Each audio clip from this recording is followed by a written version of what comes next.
ESG stuff sort of that we need to fill and have resources available. I don't know. Can you set it to record, or does that work? It's doing it now. Oh, okay, cool. So, you know how I said that these categories, carbon emissions, water stress, toxic emissions and waste, the dark turquoise, labor management, health and safety, and all these are reported on across the board in MSCI. And then I was like, but board pay, ownership and accounting, all those, I don't know about that. Corporate governance is its own, it's just like a single category. There's not like a rating for each of these, but there's a corporate governance score. So there's not like a score for board, for pay, for ownership, or for accounting. You have a corporate governance score for every company. So that's just sort of a follow-up to what we spoke about the other day when we did the Pomodoro on this slide and the one before it. Okay, so I'm going to go through the rest of this presentation, and some of it may be repetitive, but I think that's okay. Themes. So we talked about themes a little bit here. These are the themes: climate change, natural capital, pollution and waste, environmental opportunities. And that's important because a lot of what we're talking about, everything we're talking about, is framed in terms of opportunities and risk. So these are opportunities. There are some opportunities in nutrition and health as well. The rest of everything is kind of framed in terms of risk. But we'll go back to themes. So of those themes, these are the themes here, the dark, the navy blue. These are what is listed there. They're not in all of the MSCI reports, although there's a tool called Portfolio Snapshot in MSCI that uses the themes, and we can get some ratings based on a whole portfolio on each of those themes, which could be useful for specific things. Key issues, I think, is sort of, that's the, if we go back, again, all of these, all the turquoise and aqua, like, these are all key issues. And I think for us, these are sort of the money categories. If we're looking at reports on companies, there's going to be an ESG overall score, but if we're personalizing a portfolio to specific values and not letting people pick just every value necessarily as a priority, then the key issues are going to be where we're able to differentiate and get the data that helps us differentiate those key issues across the board. So, and like I explained before, those dark turquoise are scored across the board. So that's the carbon emissions, water stress, toxic emissions and waste, labor management, health and safety, corporate governance, business ethics, and corporate and anti-competitive practices. Other key issues, they're not going to be reported on for every company. It's going to depend on the industry. And then there are some companies that may not be in an industry that is sort of, that triggers a key issue, but they may have some aspect of their business that triggers that key issue and makes it material to their business. So there may be a score on a key issue for a company, even though it may not traditionally fit in that industry. So this is sort of a summary of what we're finding in the MSCI data and how we can use that to create our own product here. Isn't that working? Okay.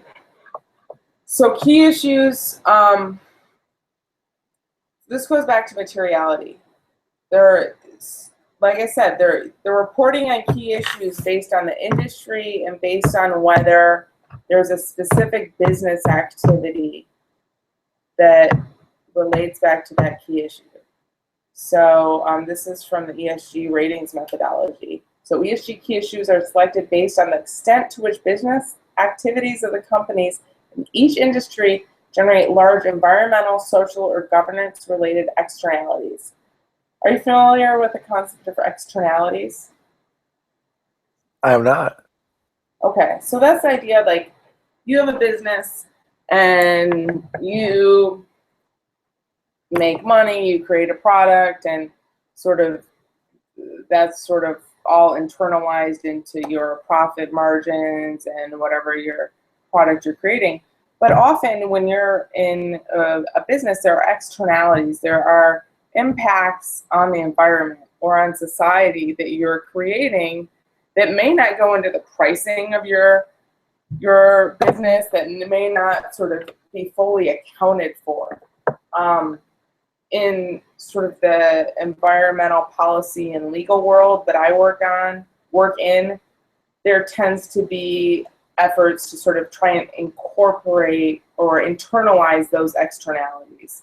The idea being that if someone's causing a great deal of environmental impact to society, then they should be the ones paying for that impact. What ESG does is it sort of accounts for those externalities, and it's sort of an attempt to sort of incorporate those into the way we're assessing and valuing these businesses. So this is just another sort of side note that there are updates, and I think I talked about that the other day. So the specific key issue, the names of key issues, there are slight variations from year to year. There are updates in those key issue names, and we just need to be aware of those and make any changes into our system so that account for whatever MSCI is changing from year to year. So this gets a little more into what we're looking at. This is from Apple's ESG scorecard from MSCI. I'm just trying to sort of break down what the scorecards, what the ESG reports are telling us and the information they're providing. So they're giving a weight, and as you see here, there's not a weight given to every key issue that has a score. So the weights are given based on the materiality. So that goes to the weight. Here I wrote a definition. It's key issue and percentage weight based on degree of significant risks or opportunities to the company as it goes into the company's overall ESG. Is largely important for the ESG score that MSCI creates. And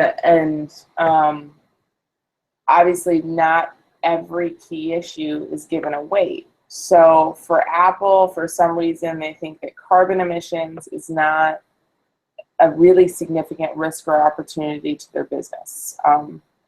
If we were looking at an energy company or a car company, it's not a company that created like a Ford or GM or Tesla, carbon emissions may be a more important part of their overall weight. But for Apple, I guess they've decided that the carbon emissions are not an overall risk or opportunity in terms of sort of, it kind of goes to the externalities that the business is creating. It's not that material to their overall business, sort of what they're really having an impact on, where they're impacting society and the environment, are things like electronic waste. I mean, you think about Apple and what they do, they create electronic products like phones and computers that at some point are going to become electronic waste. So that core category is pretty important. Opportunities in clean tech, I have to refresh my memory a little bit, but this sort of goes to innovation. They don't actually go that well here, do that well in that area. And I'll get into that in a little more in a further slide that may trigger some other thoughts on that issue. So then going to toxic emissions and waste, I guess they don't overall, sort of in compared to other industries or businesses. They don't seem to be creating huge amounts of toxic emissions and waste. So they're not like a steel factory that's emitting massive amounts of pollutants into the air. And I think a lot of sort of what might be in toxic emissions and waste is probably capturing an electronic waste in terms of their overall impact. Water stress. Apple's not a water-intensive industry. However, you'll see with carbon emissions, toxic emissions, and waste, water stress, they score really well on all of these 10, 10, and 10. Funny, though, that they only score in the third quartile, even though they receive a 10. That probably has something to do with their weight being 0% here. On water stress, they score in the fourth quartile, meaning that they do really well. Even though it's a 0% weight given, it must be some aspect of their business or whatever else. However, MSCI is sort of evaluating this. They're in the top quarter on water stress, even though it's not a huge risk or opportunity for them. They're doing well in their overall water impacts.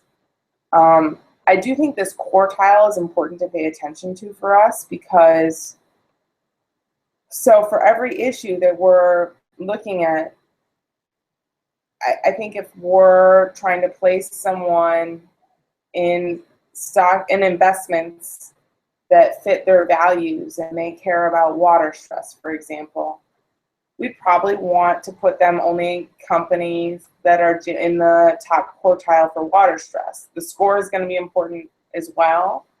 The weight may have some value, but looking at how they perform compared to their competitors I think is an important thing to consider.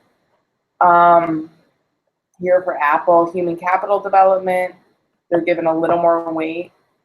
They, as you may remember, they had some huge controversies related to their labor issues in China.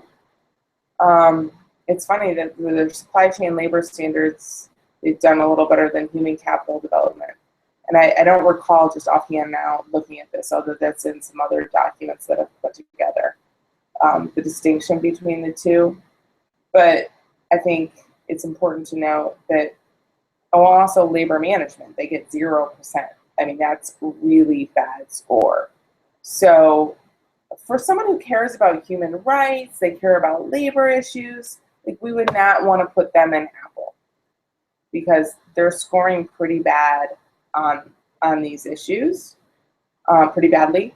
They do a little better on controversial sourcing, but controversial sourcing goes more towards, it's like blood diamonds, that kind of thing. If you're getting materials from governments that are sort of supporting war and that kind of stuff, terrorism potentially, that's what controversial sourcing might go to. It's sort of conflict minerals, that kind of stuff. So these are, I didn't mean to do that, sorry. These are sort of the social scores. And we'll put, we're not going to use these specific key issues in the questions that we're asking our clients, but these key issues are going to go into those questions. So if we have a question related to human rights or to conflict minerals or whatever else, we're going to be looking at these and trying to sort of incorporate these social scores into those questions, and these scores are going to be important. Governance, it's a little more limited in sort of what's scored and the weight. I also think it's a little more abstract than the other issues. So like social, environmental, it feels pretty tangible, right? You're like, okay, they have an impact on the environment because there's just a massive amount of electronic waste that's contaminating land and water supplies. Or they're really pursuing opportunities to invest in green energy. Is, Um, is the weight ES? What? I can't hear you very well, Rashawn. Wait, can you hear What? me? Clear Hello, that. testing. Hello, testing. Hello. Huh? I can hear you now. I heard you say hello. Oh, wait a minute. Is it better? Yeah, that's better. Is the environment, social, and governance, are those all just cumulative aggregates of the issues? So this is the ESG, right? This is environment, social, governance. These are the pillars: environment, social, governance. Oh, those are pillars. Those are the pillars. These are the key issues that are reported on for Apple. And we're just looking, I pulled and pasted in here part of the 100-some page report, ESG report on Apple. And like I said, not all key issues are reported on, but these are the key issues that were reported on in the Apple ESG report. So these are all key issues. So when we go back to the key issues here, we've got to figure out kind of what for sort of our quiz and our sort of questions to our clients in terms of what they care about. We're going to have to pull things from MSCI, from their key issues, to put into each of the questions. So this is the data that we're able to get from MSCI kind of comes down to this right here. And there are certain... This is going to be... So far, this is going to be a breeze. That will be reported on across the board. Like we will have a score for all of those key issues that are in darker turquoise or darker aqua. But and then wait a minute. There's a disparity. I thought there was going to be. Now I don't know what quartile is just yet. I'm sure you'll get to it. Quartile. Quartile. However, with the weight and the score, it feels like to me that there's a weight. So if you look at weight as a column, score as a column. You are so broken up. I don't know why. Well, I don't know why. This is so weird.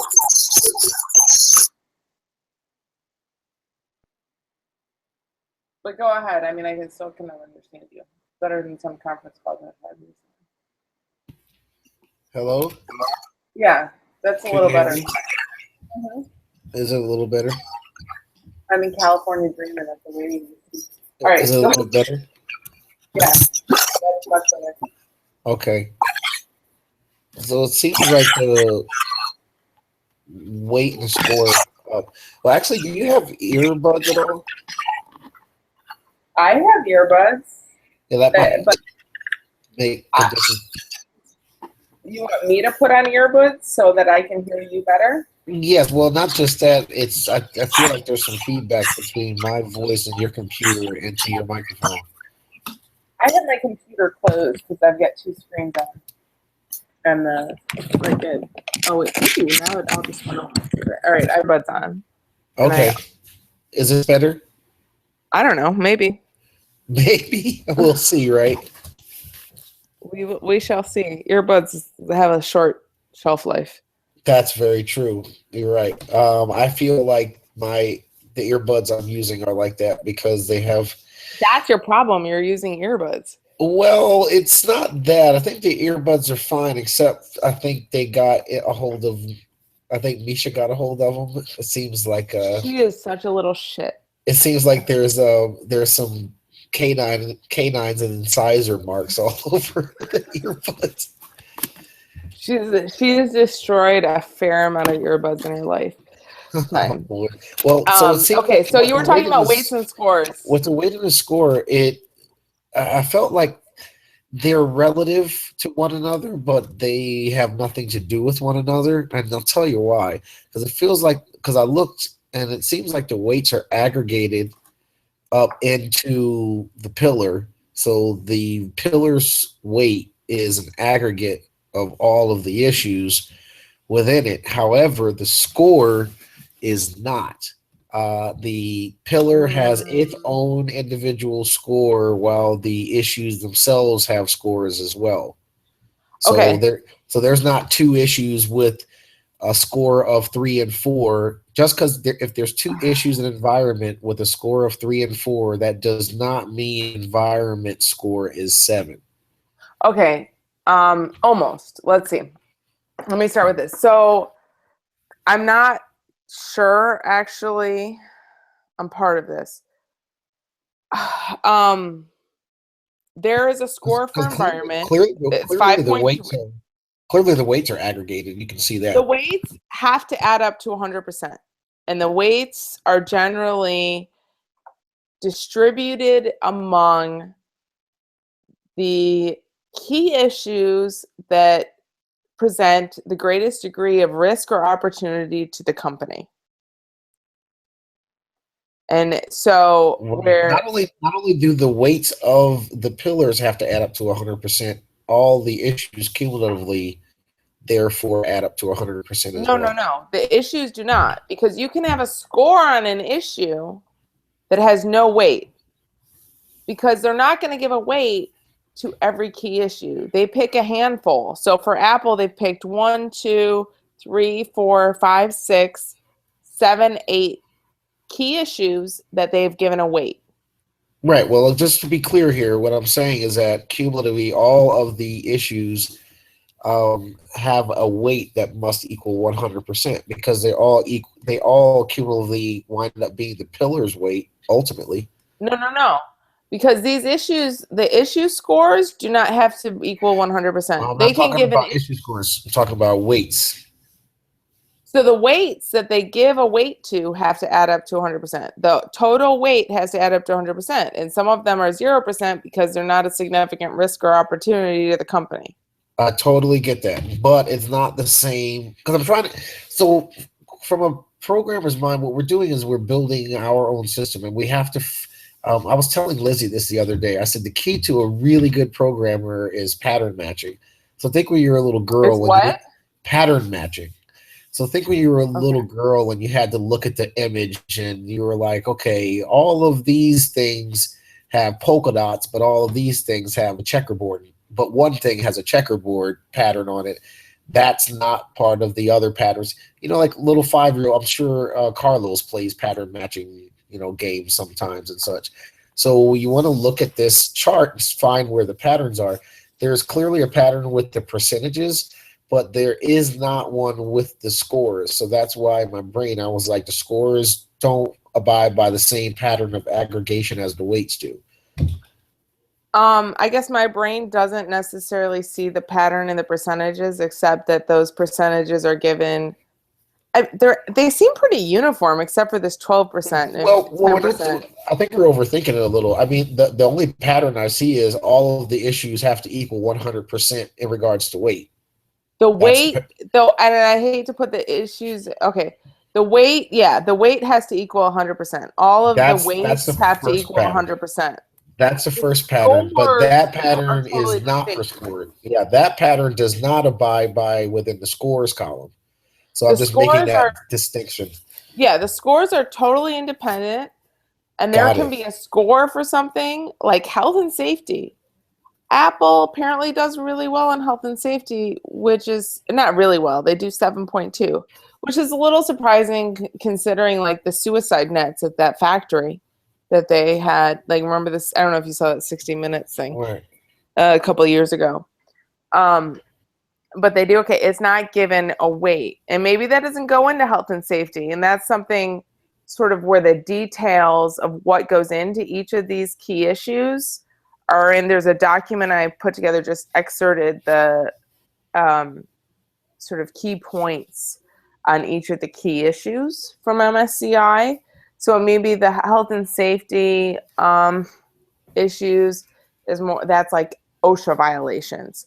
But the supply chain labor standards that may reflect, or the labor management, that may reflect more the problems they've had in China or wherever else where they've had severe problems with their factories there.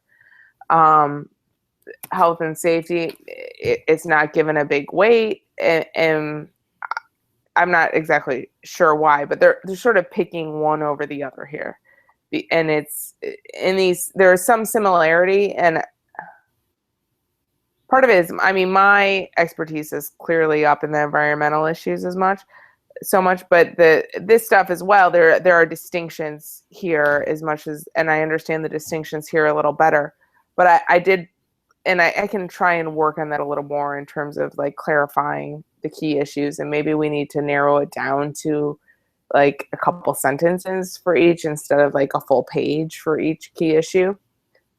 But the key issues, if there's some relevance, they're going to get a score. But if it's a significant or risk or opportunity, so say it's like going to affect their bottom line, how much money the company's making, or if they have some severe like litigation risk or whatever else, then that's going to be weighted. And that's the weight. I think it's relevant to us, but not super relevant. Like that for MSCI, that really goes into the ESG score. Because they are giving, think about this, like the majority of the companies that are using this data are just saying, they're not differentiating and giving people the opportunity to select things based on their personal values. They're just saying, hey, we're doing socially responsible investing, and we're investing in companies that have a high overall ESG score, or have a high overall score in environment, or in their social impact, or in governance. And that may be sort of, I think that's largely the extent of detail that a lot of sort of investment firms are getting into at this point. So the weight is more important to them. For us, okay, continue. Go ahead. I was going to ask, what's the quartile? The quartile. So that's how they're doing compared to their competitors.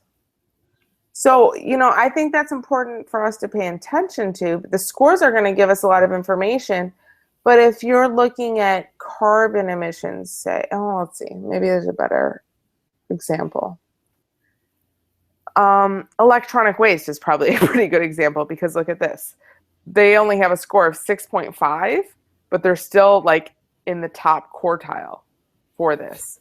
The quartile is, so HP, I don't know, other computer companies or companies who are creating electronic waste, like they're doing better than their rivals. They're in the top quarter of all their competitors, of the other people in their industry, in terms of how they deal with electronic waste. And I don't know.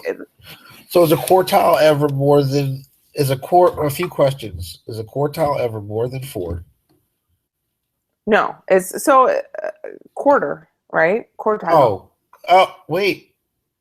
So that's how they're doing on a quarter by quarter basis to their competitors? No, not quarter by quarter. So you take everyone working in the industries that in the computer industry where they're creating computers. So it's crazy now that I'm become an Apple person, and I can't think of many companies besides Apple, but Compaq, HP, Apple, Microsoft, Dell, whatever. So all these companies, they're gonna be scored on electronic waste, and Apple, although their score is not very high. I mean, it's 6.5. It's not like they're getting a 10 and they're capturing all the electronic waste and like really responsibly recycling it and upcycling it. No, they're not doing that. They're not doing great. But at the same time, they are doing better than everyone else in the industry, or than the bottom 75% of the industry. So that means that everyone across the board has work to do. It does on that specific key issue. Oh, correct. Okay, got it. So, still trying to see. I get that's more what you just stated is more score related, but still, well, maybe I can get to it from the rest of the questions that I have. So there's no more than 4. Do I call those dots? Do I dare to call those dots? Those are dots, and I think that those are important dots, because I think as we're thinking about things and as we're creating our own product related to each of these, to our own issues as we create them, the quartile that companies fall into is going to be very important, because a score is going to be important too. A score is going to be very important. And these scores of 10 are fantastic here. You know, you're doing like the best that you can do. But because here with carbon emissions, maybe there's not a huge weight. It's not a part of significant risk or opportunity. But the quartile is extremely important and should be part of our formula, because if you're not in the top quarter of the industry on a specific key issue that we're accounting for, then you're not winning on that issue. Okay, so when does if I were sitting in a room with someone discussing ESG and I were to say quartile dots, would they look at me funny? Yeah. So what is the word? No, it's quartile. I mean, it's you're in the so bottom 25%, the bottom 50%, or the top 75%, or the top quartile, the top quarter. I see. So each one of those dots is really a range of 25% within the industry, essentially within the industry. Within the industry. I'm not 100% certain that it's necessarily within the industry, or if whether it's within the companies that are being assessed on this key issue. Yeah, that's a business decision. We'll trying to look more for the patterns. So there's each one of those dots is 25% of the industry that's to be later how they're performing related to the industry. That is more, you can describe more granularly with more information, right? Yeah, but I think overall the idea that they're outperforming their competitors, or they're underperforming their competitors on this specific key issue, so is sort of what we're looking at. Opportunities in clean tech, that they're only outperforming 50% of their industry. Yeah, and that comes up a little later, and I have to. That's a little, and they're doing some stuff like Apple. This is Apple's ESG scorecard, and they are doing some stuff in clean tech, but they got a lower score because they're not really being super aggressive and innovative. So what are there? Okay, so I see there's 1s, there's 2s, there's 3s, there's 4s. So that takes care of. There's no 5, so that helps me understand better that it's each one's 25%. What about the NAs? When can an issue have a non-applicable quartile? I have no idea. I don't know. Anti-competitive practices, business ethics, and fraud. Well, that kind of stuff, anti-competitive practices, business ethics, and fraud. So, like, remember when we talked a few minutes ago about how these issues, these board, pay, ownership, accounting, they all go into the corporate governance score. So there's just one score. All these things in terms of board, pay, ownership, accounting. Maybe, I'm not sure if business ethics and fraud and anti-competitive practices fit into there, but these are all like flags, and they get a score based on corporate governance. They get a governance score, but they're not scored on all of these. But it's more like, yeah, you have something that sets off a flag. Like, we're not sure about that, so we're going to investigate that more. But if you have a lot of flags, then it's going to reduce your score on corporate governance. So again, why is there no quartile for those? I didn't mean to do that. Woo. I really didn't mean to do that. So I guess business ethics and fraud and anti-competitive practices are different.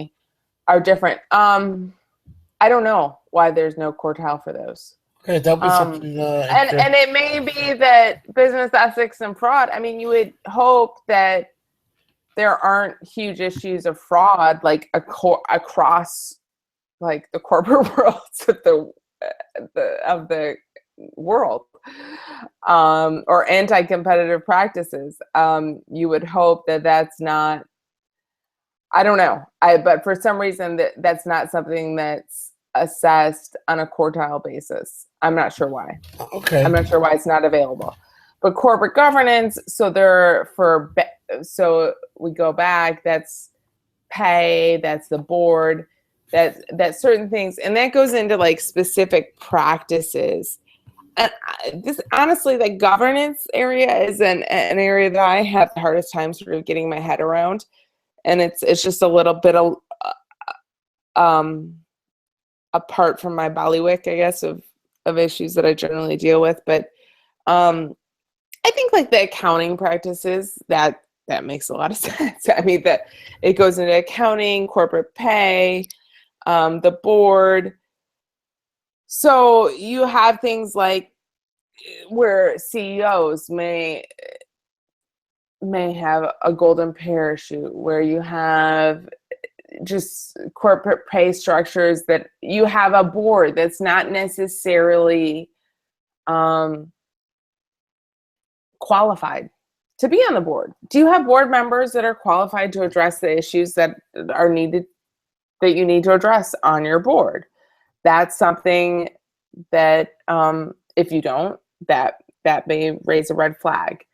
Do you have good attendance at your board meetings? Do you have what do they call it? These are sort of new issues for me, so I apologize for my slowness on this, but what is it called? When you have like, there's not new. I've always listened to CNBC with Christian, but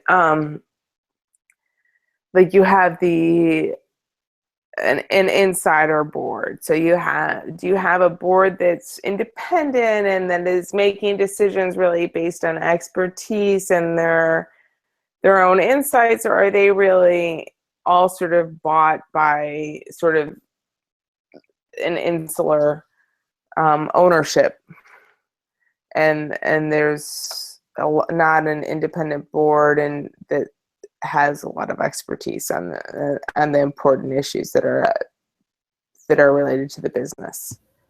There's our bell, and so that's a Pomodoro. So that's a Pomodoro, and we went through one more slide. Yeah, that's amazing. Now, well, it's a like I said last time we paired. It is a big deal. It is something that is important to Sensible, and it's going to take iterations. And riddle me this: how do you eat an elephant? How do you eat an elephant? I would hope never to eat an elephant because I love elephants. I love elephants. And they symbolize a lot of wisdom and wonderfulness. Okay, so how do you eat a wedding cake? A wedding cake? Well, I can't eat gluten or dairy, so it makes it hard. But I guess piece by piece, and you break it down. So, and this, we're breaking it down piece by piece and beginning to really understand it so that we can then use this information. Absolutely, because the ultimate goal is to create a model, and then we just pump whatever data we want through it, and we shape it into what are tools that we can use to solve our problems. Yeah, so I mean, ultimately, we're going to have what we call it, the personal values quiz on our market site. And I think that's what we're going to have. And there will be a link to it. And it will go to questions that we devise. And I've tried to come up with iterations of that. And we can work through that. But it's tying our personal values quiz to the data sources we have. And this presentation is really tied to the MSCI data. We have CSR Hub data as well. And there are also questions that I came up with in the personal value quiz that I put together that aren't necessarily answered by the MSCI data or the CSR Hub data, but that may be out there in the cyber world or otherwise that we can integrate into that. But that's the idea. Sounds And we great. So didn't what even get through this one freaking slide. So risk, opportunities, management. We did risk. We did management, and we did weight and scores pretty much. The other stuff is and quartile. We did quartile. We did quartile. We didn't do risks, opportunities, and management that much, and that's just one slide. Right. So what did we learn? What did you learn, Julie? I learned that it takes a long time to get through all the details of this information. Yeah, you thought it was going to be easy. If it was, wouldn't somebody else have done it? Well, I gave a presentation to everyone on this whole presentation, and I got through it pretty quickly. But I realized, and what I learned through this process is there's probably a very low, not low. I mean, we have very smart people working at Sensible, but that it probably takes a lot more focus on each individual slide to really grasp all the significant distinctions with it. Yeah, because you have to be clear. What you gave people in that presentation, that was the trailer for the movie, Mrs. Director. That's the that was the trailer for the movie. Now you gotta go and actually make the movie and hire the actors and worry about craft services and figure out if there's film in the canister. Well, that dates me to figure out if I don't know if there's bytes on the hard drive. All that. yeah, we have to know this stuff intimately because it could. Where software projects go wrong is when you do that presentation and the developer gets to this slide. I mean, this is what I do best, is just really sit in that chasm between the computer science person and the real business problem that's being solved. And it's like, traditionally you'll go over some presentation and then a developer will say, oh, I get it totally. Yeah, all of the weights, they all add up to 100 and the scores do too. And the next thing you know, you're sitting there like, why is this system broken? Our system is totally awesome, but the score sucks. There's massive bugs in it, don't know how to fix it and all of that stuff. And it's because of kind of like your connection right now. Massive bugs. Kind of like your connection right now, full of mixes. I know. Yeah, Google, I blame it on Chrome. I'll blame it on Chrome. Ooh, I went to another slide. And so then you get some solution where under environment, the score is not 5.3. It's, 10 plus 10 plus 10 is 30, plus 6 plus 4 is 40, 40.5. You get an environmental score of 40.5, and Julie's sitting there like, that doesn't make any sense. How did that happen? And it's just because go ahead. Sorry. There was iteration like we just did. So what I learned was about weights I kind of got, but I didn't really get how scores were relative. Like my personal achievement was to figure out how the weights and scores and the quartiles are relative to each individual issue, to sibling issues, and to its pillar that it belongs to within the theme. Sibling issues. What do you mean by sibling issues? So a sibling is like, you have a sibling, your brother, right? I do. But you have parents as well. So if Julie is electronic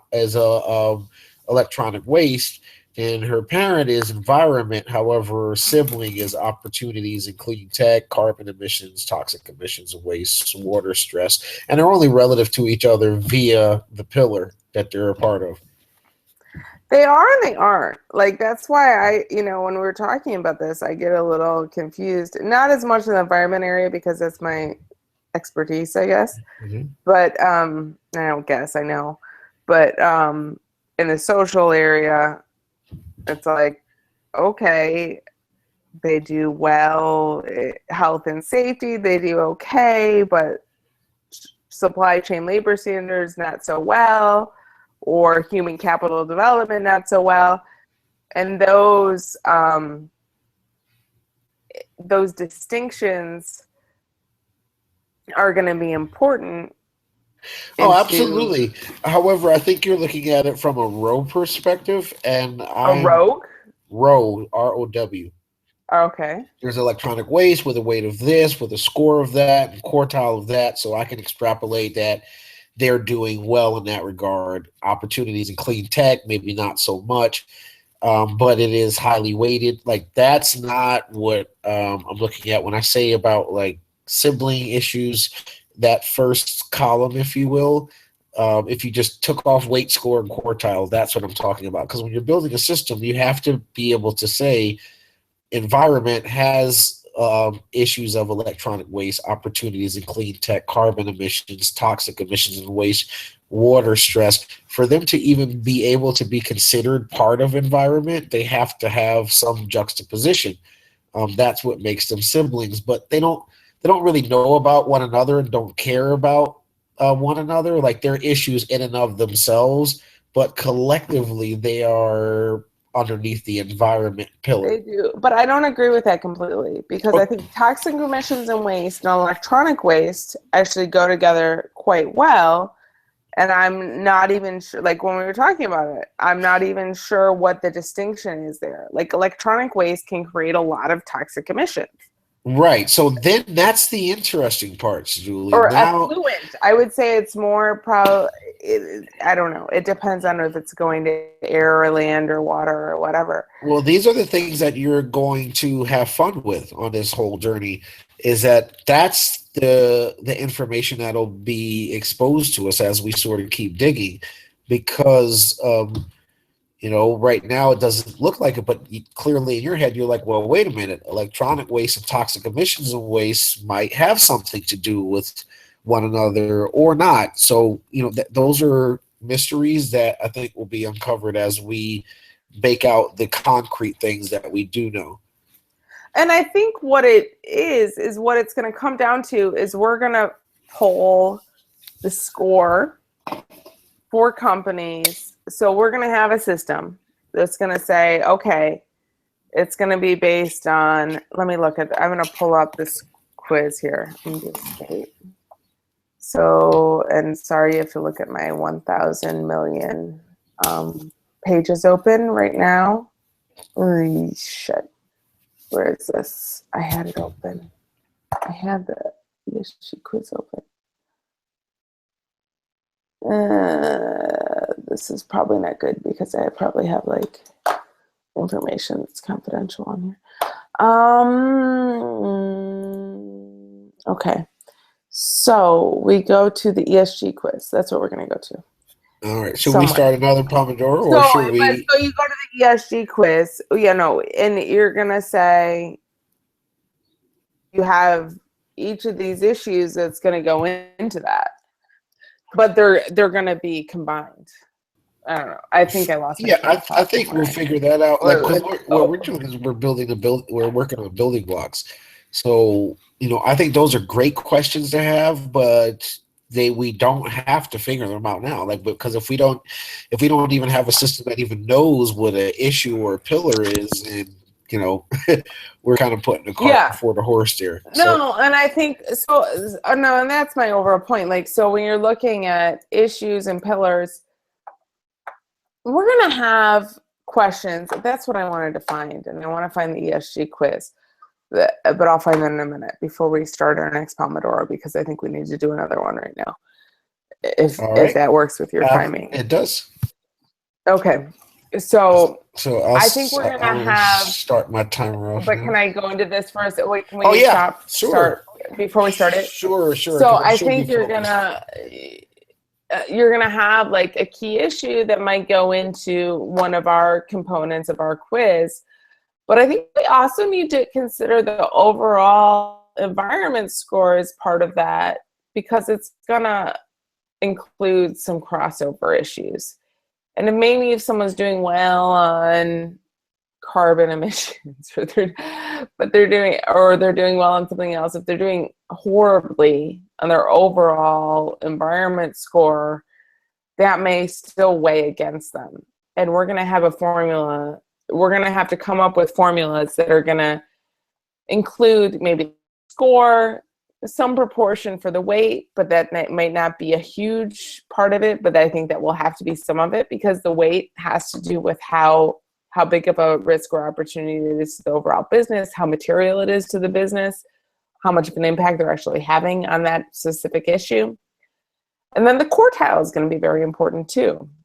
So we're going to have a formula based on our quiz that incorporates both the weight, the score, and the quartile. And the score is probably going to be the predominant factor there. So that's all I had to say. That's great. I totally get that. I think that's a good iteration on that.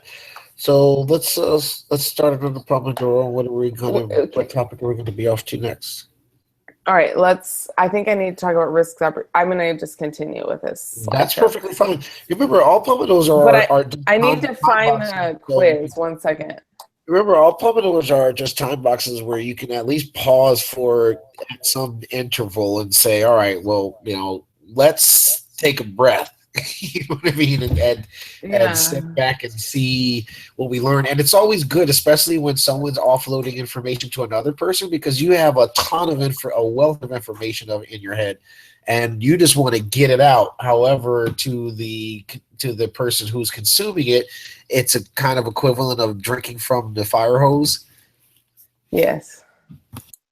I get it. I'm giving you too much information at once. It's a human thing. You're giving me just right enough, but it's always, we want to you want to definitely ensure to, take a moment and go over that, I'm understanding properly. It's no different than how you would do with your child.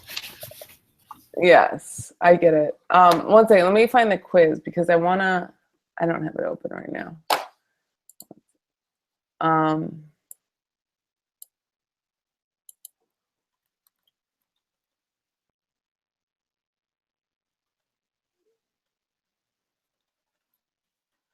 second. All right, so let me see here. It's like I have this, this is my work computer that I work on. I have everything deeply hidden. Let's see. Oh, did I? 1 second. I'm going to get the quiz up, and then we can start another Pomodoro. But I think that that's something that I might want to refer to.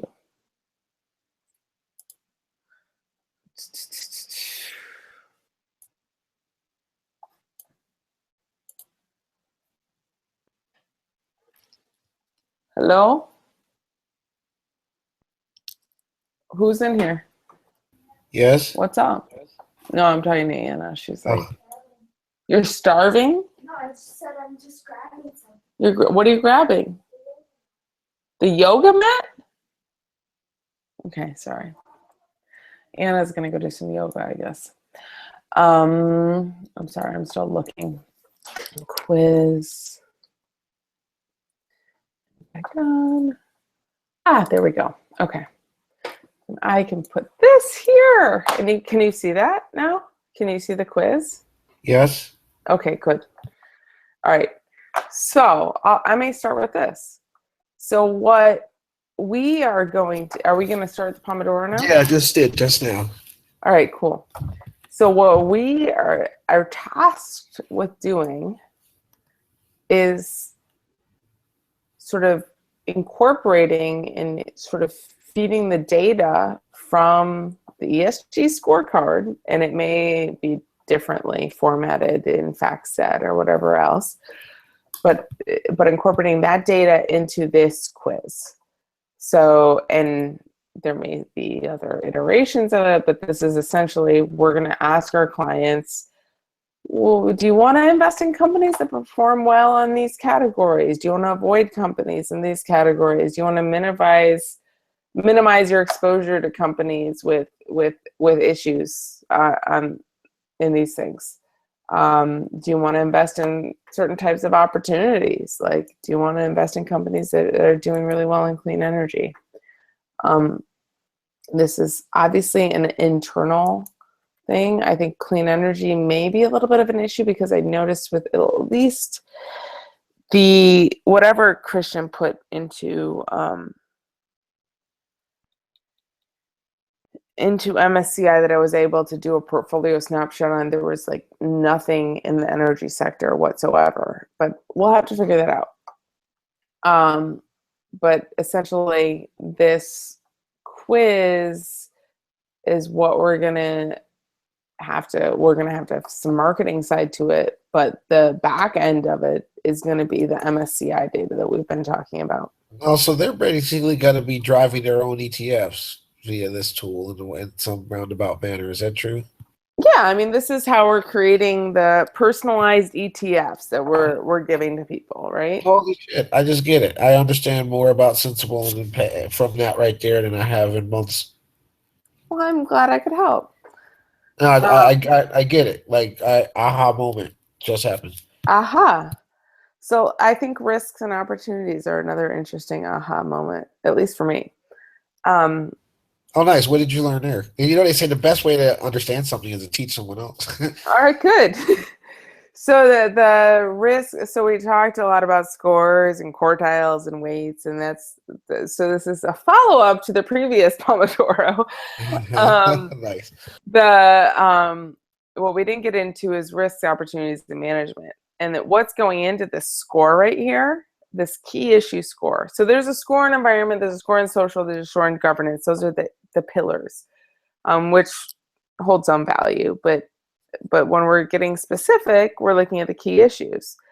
And the key issue scores are sort of a balance between the risks and opportunities. If we go back to this, look, the environmental key issues. This is an MSCI slide.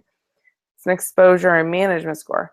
How much are you exposed to this issue and how well are you managing it? Skipped ahead one. So risks, opportunities. Most of the key issues are posed in terms of risk. So if you're Apple, you have a lot of risk in terms of electronic waste because you are creating a shitload of, sorry, that's not appropriate for this forum, but a ton of electronic waste.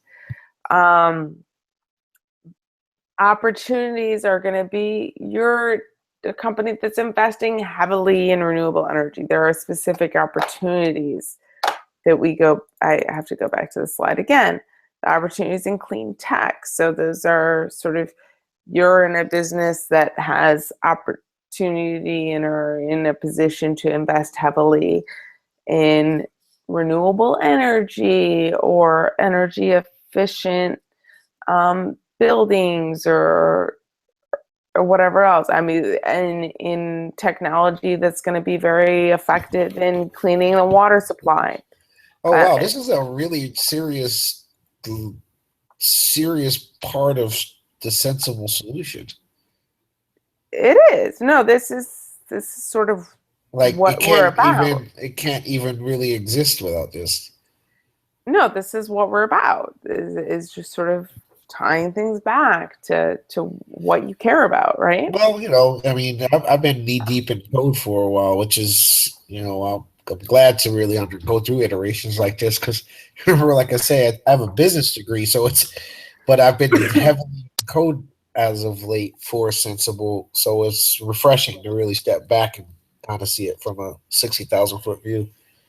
Cool, and we can change that to 30,000 foot, and then you can get to like absolutely 10-foot bill view, and then we can figure out to really incorporate this into the Sensible product line. Yeah, that's what we're really doing here. So that's great. So that's the opportunities are these. It's I do tend to think some of these other things that are posed by MSCI as risks, we may be able to incorporate as partially as sort of opportunities in terms of how we present things to clients. Packaging material and waste is one example. So say there's a company that's taking like real advantage of looking into ways to reducing the amount of packaging and products you buy, or reducing the amount of plastic, so they're using really biodegradable packaging or whatever else. That, I think, in terms of how we use this data, could also be framed in terms of an opportunity. But generally, when we're talking about opportunities, we're talking about opportunities in clean tech, opportunities in green building, that's like LEED certified buildings, opportunities in renewable energy. These are companies that are really pursuing solar or wind, maybe geothermal or wave energy or whatever else. So there's some controversy in wave energy as related to impacts to ocean resources. Opportunities in nutrition and health. So that's going to be companies that are really involved in providing healthy products to the public. Perhaps companies that are addressing things like food deserts. Food deserts are things in a lot of our big cities. We have areas where it's hard to get fresh produce, and this is really cool. I was thinking of the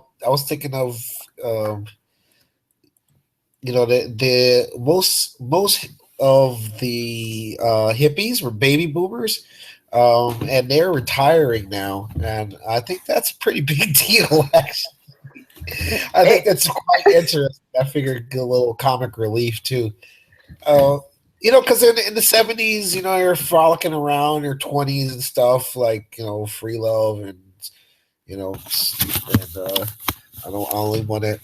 don't want to buy these shoes because they're not made out of hemp. You know what I mean? And those same minded people, they're still the same people. They are. And there are actually some hardcore Republicans who are crazy who may also have some strong opinions about this. I mean, honestly, the Clean Water Act, Clean Air Act, most environmental laws in this country passed under the Nixon administration. Crazy enough. But whatever. There are a lot of hardcore hippies who follow we're an apolitical entity, right? But I think there are a lot of people we can reach just because they're going to be able to pick what they care about and what's important to them through this process. But sort of going back to what I was talking about, so the key issue score is going to be accounting for the risk and opportunity. So how much exposure does a company have to a risk in any of the 38 key issues, or an opportunity? And then the other aspect of that score is, how are they managing that risk or opportunity?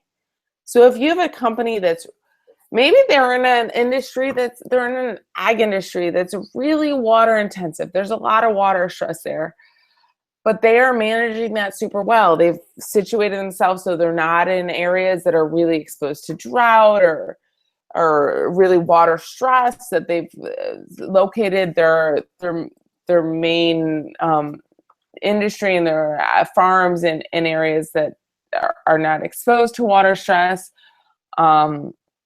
They've taken measures to really reduce the amount of water they use. They're managing the water stress well, and that's going to give them a much better score is on that key issue. And the key issue sort of is that combination of evaluating the risk and opportunity. How much exposure do you have to a specific risk or opportunity? And then you have a certain amount of exposure. you're not going to be able to get a perfect score if you have a great deal of exposure to a certain risk. But if you're managing that super well, you're going to get a much better score. It is generally the idea. I'm going to go on to the next slide here. Scores evaluate the company's exposure to risk or opportunity. This is almost repetitive to what I just said. And its ability to manage that exposure. Risk exposure scores and risk management scores are combined such that a high level of exposure requires a high level of demonstrated management capability. So like I said, you're not going to get a perfect score if you have a huge degree of exposure to risk in a certain area. But if you have a great degree of management over that issue, over that risk, then that's really going to improve your score. Those are comparable across companies. So this goes into the corporate governance thing that I mentioned at the beginning of the last Pomodoro we did. The corporate governance score, you're not going to get an individual score for board, for pay, for ownership, accounting. There's just sort of an overall corporate governance score. And then you don't have scores on every issue. It's going to depend on the industry. Yeah, it says in it, that's what the non-applicable went, right?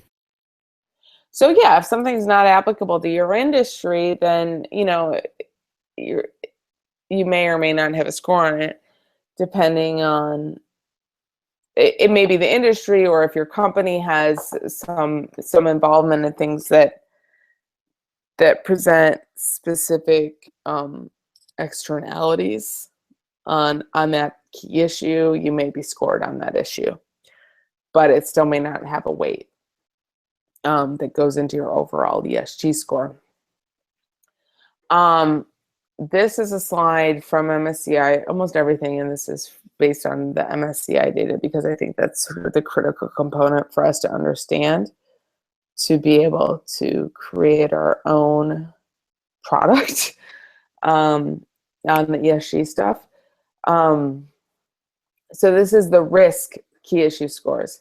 So they're saying if you're getting a 10 on your risk management, you're anticipating future risks, you have a very limited probability of adverse impact to the company on this specific key issue.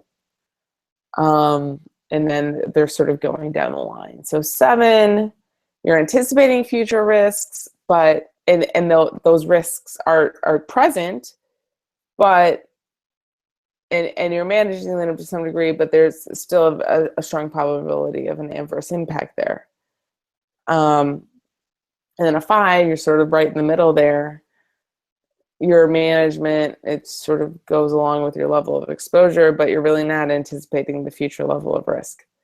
And so there's a real risk that you're going to have an adverse impact from that that specific key issue. So, I mean, oddly enough, even though we're talking about this whole ESG side of things, you know, the values, your values, what you care about, as if it's some separate thing, the way it's being evaluated by MSCI really goes to some degree in terms of how it's impacting the bottom line of the company. So you have risks from this. This is sort of, I mean, if you think about climate stuff, or you think about anything that would pose like a litigation risk or whatever else, I mean, you could have some financial impacts from not handling these things well, which would affect your stock price and whatever else. So if someone's doing like, so you look at this in 3, this isn't really commensurate with the quartiles, but you're sort of like not really doing that well compared to your competitors, or commensurate with the level of risk that's presented, then you're not going to get a very good score. So you have a high degree of risk. So South Florida, for example, has a high degree of risk related to climate change. We're going to be freaking underwater by 2100 at least. But we're not really, we haven't switched to a renewable energy source of energy for the region. So And we haven't really been strong advocates for that across the board. We've taken some measures for adaptation, but I would say that the level of management in relation to the degree of risk presented is not commensurate. So you'd probably have a lower score. And then 0 is there's a serious gap between the risk management and the level of exposure. So that's sort of how the scores play out. But this is when we're sort of using the MSCI data, I don't know that we're going to get a risk score specifically. The score that we get, the key issue score, is going to be incorporate the risk with the management. And that's sort of going to be the score. And this is sort of what it's incorporating. And then for opportunities, so those are the opportunities in nutrition and health, there are opportunities in clean tech or whatever else. This is how those scores are interpreted. So innovation, so you're getting a 10, you're like really anticipating opportunities in these issues, and you know what's coming, and you're ready to like take full advantage and make a lot of money off of it and really maximize your impact based on that opportunity in the future. And it sort of goes down the line from there. I'm gonna kind of cruise over that. So exposure, when we're looking at risk opportunity, I mean, a big part of that is how exposed a company is to a level of risk or opportunity. So if you're in let's say you're an oil and gas company. I didn't mean to do that, sorry. You don't really have a big exposure to electronic waste. So that's not a big part of your risk or opportunity. But if you're Apple, yeah, that's a big part of your exposure. You have risk and opportunity related to that issue. So they're looking at the external impacts of that specific issue, that key issue. So there's sort of a formula that MSCI uses, and that goes into the business segment exposure. So people in this area of business, or not people, but business corporations in this area of business have a level of exposure to risk on this key issue. So people who are in the business of producing and computers have an exposure to electronic waste is one of their risk scores. People who, so geographic segment index or risk exposure, that's going to be, so you're in a business like you're in a water intensive agricultural business, and you're located in a extremely drought stricken area that has a lot of water stress, then and that's where the majority of your business is located, you have a lot of geographic segment risk to that issue. Your revenues, your assets, your sales are dependent on being able to get water in an area that's actually very stressed for water supply. Company level risk exposure, so that's like government contracts, outsourced production. So that may be you're a company that has contracts with maybe unstable governments or whatever else, and there's a risk related to that. Maybe part of that almost goes to like the corporate governance factors, I think, but that's where that sort of part of the exposure formula comes from. And this is just a little more detail in terms of what goes into that formula, but it's good background. So generally, so you're looking at the key issue scores. If you have a great level of exposure based on the business segment exposure, the geographic segment exposure, the company level risk exposure factors, then you're going to need strong management practices in place to mitigate those risks. And sort of that combination of the exposure and the management practices that you have in place are going to determine what your score is on the specific key issue. So there seems to be a theme in this presentation with electronic waste. I guess it was just an easy thing to pick out. Right. But so this is one key issue. This is, again, from Apple's ESG scores card on MSCI. Oh, and you can look at each individual. You should, well, not look at. Let's be clear here. That's just implementation detail. This is what an individual key issue looks like, right? So yeah, if you're going to the scorecard, this is what MSCI is providing. They're saying, okay, they're going to provide on the key issues they're reporting on in any given company. And you have to remember they're not reporting on every key issue, but there's some they're reporting on across the board, and there's some they're reporting on across specific industries. So for Apple, the electronic waste is an issue they're reporting on across the industry. And on this key issue, sort of this is part of the report on this key issue. So if we have a system that's interactive, that essentially is just pretty much damn near what we're staring at right here, that's valuable? Well, this is, so it depends on how this fits into our ESG quiz, into our personal values quiz. Right, so, but that's an abstraction layer above what we're discussing here. I do recall you mentioning that there are some things we expose externally, but there's also some things that we use internally as well in regards to ESG. I think that's a permissions sort of situation to whereas, all right, well, if someone can view an issue externally, then they get this particular view, but internally they get this alternate view, or maybe even the same.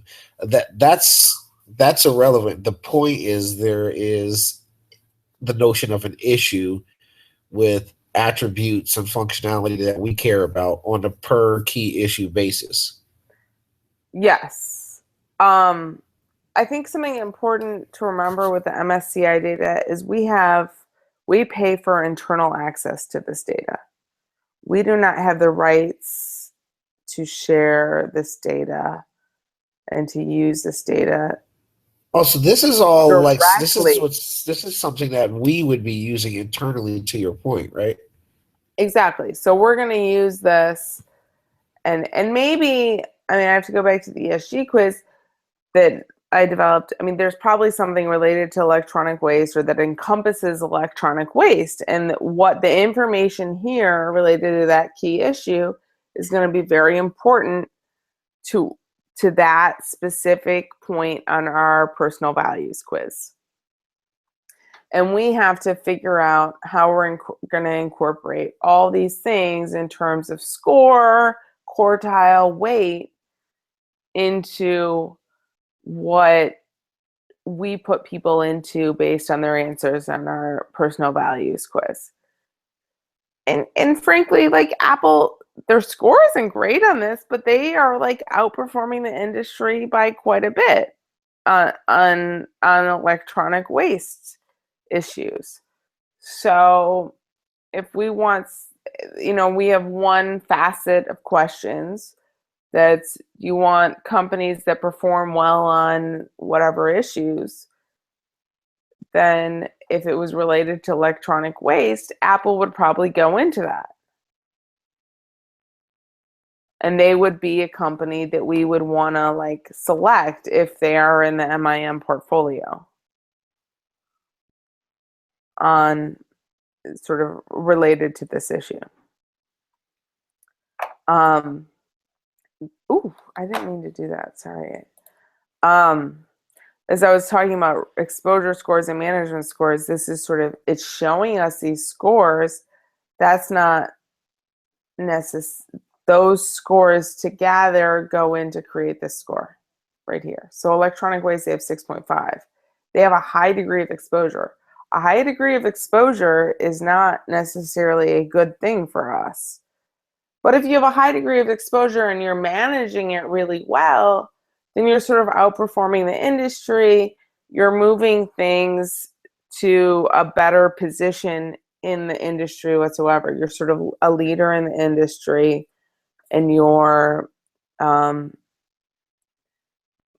moving the sort of, I don't want to say the bottom line, but the sort of the standard to a higher level on this specific issue.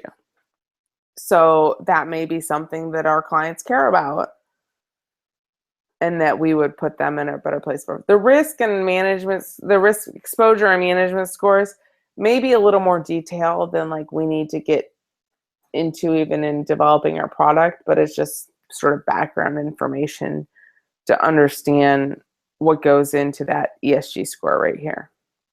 And the fact that they're in the 4th quartile here shows that they're outperforming their competitors. I guess. Who made this this slide we're looking at, the graph and all This that is all stuff? MSCI. See right here, Apple Inc. scorecard from MSCI ESG ratings report. Where did this come from? This whole visual. What? Where did this visual come from?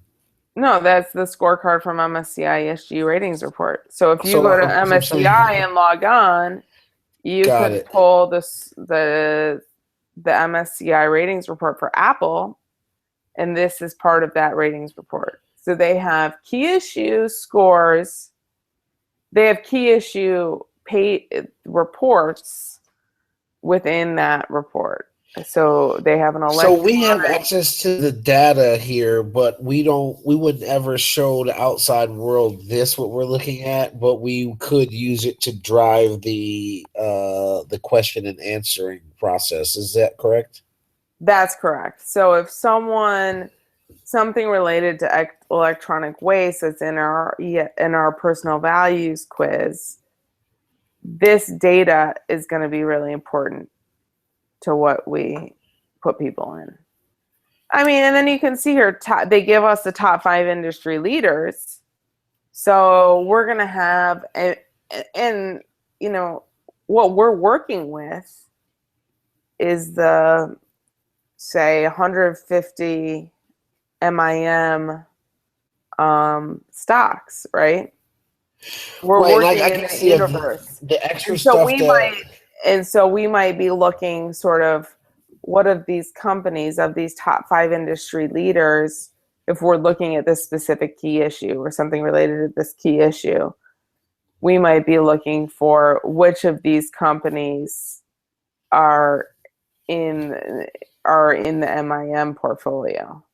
And those are the ones that we would tend to include on this specific issue.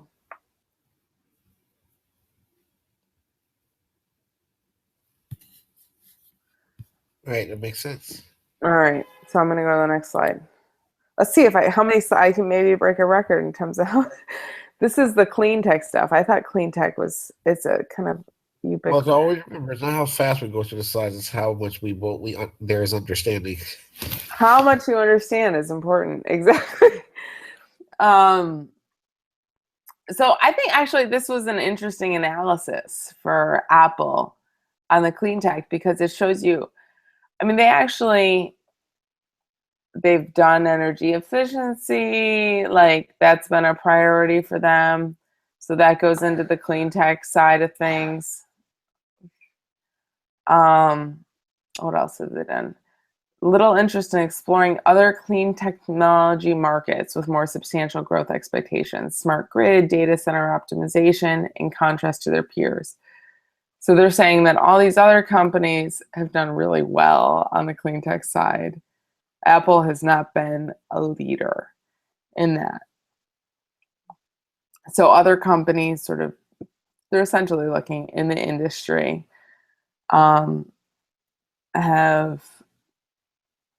they're involved in a variety of initiatives and programs targeting or servicing the green innovations market, such as investments in the fast-growing smart grid market or energy-efficient IT infrastructure service.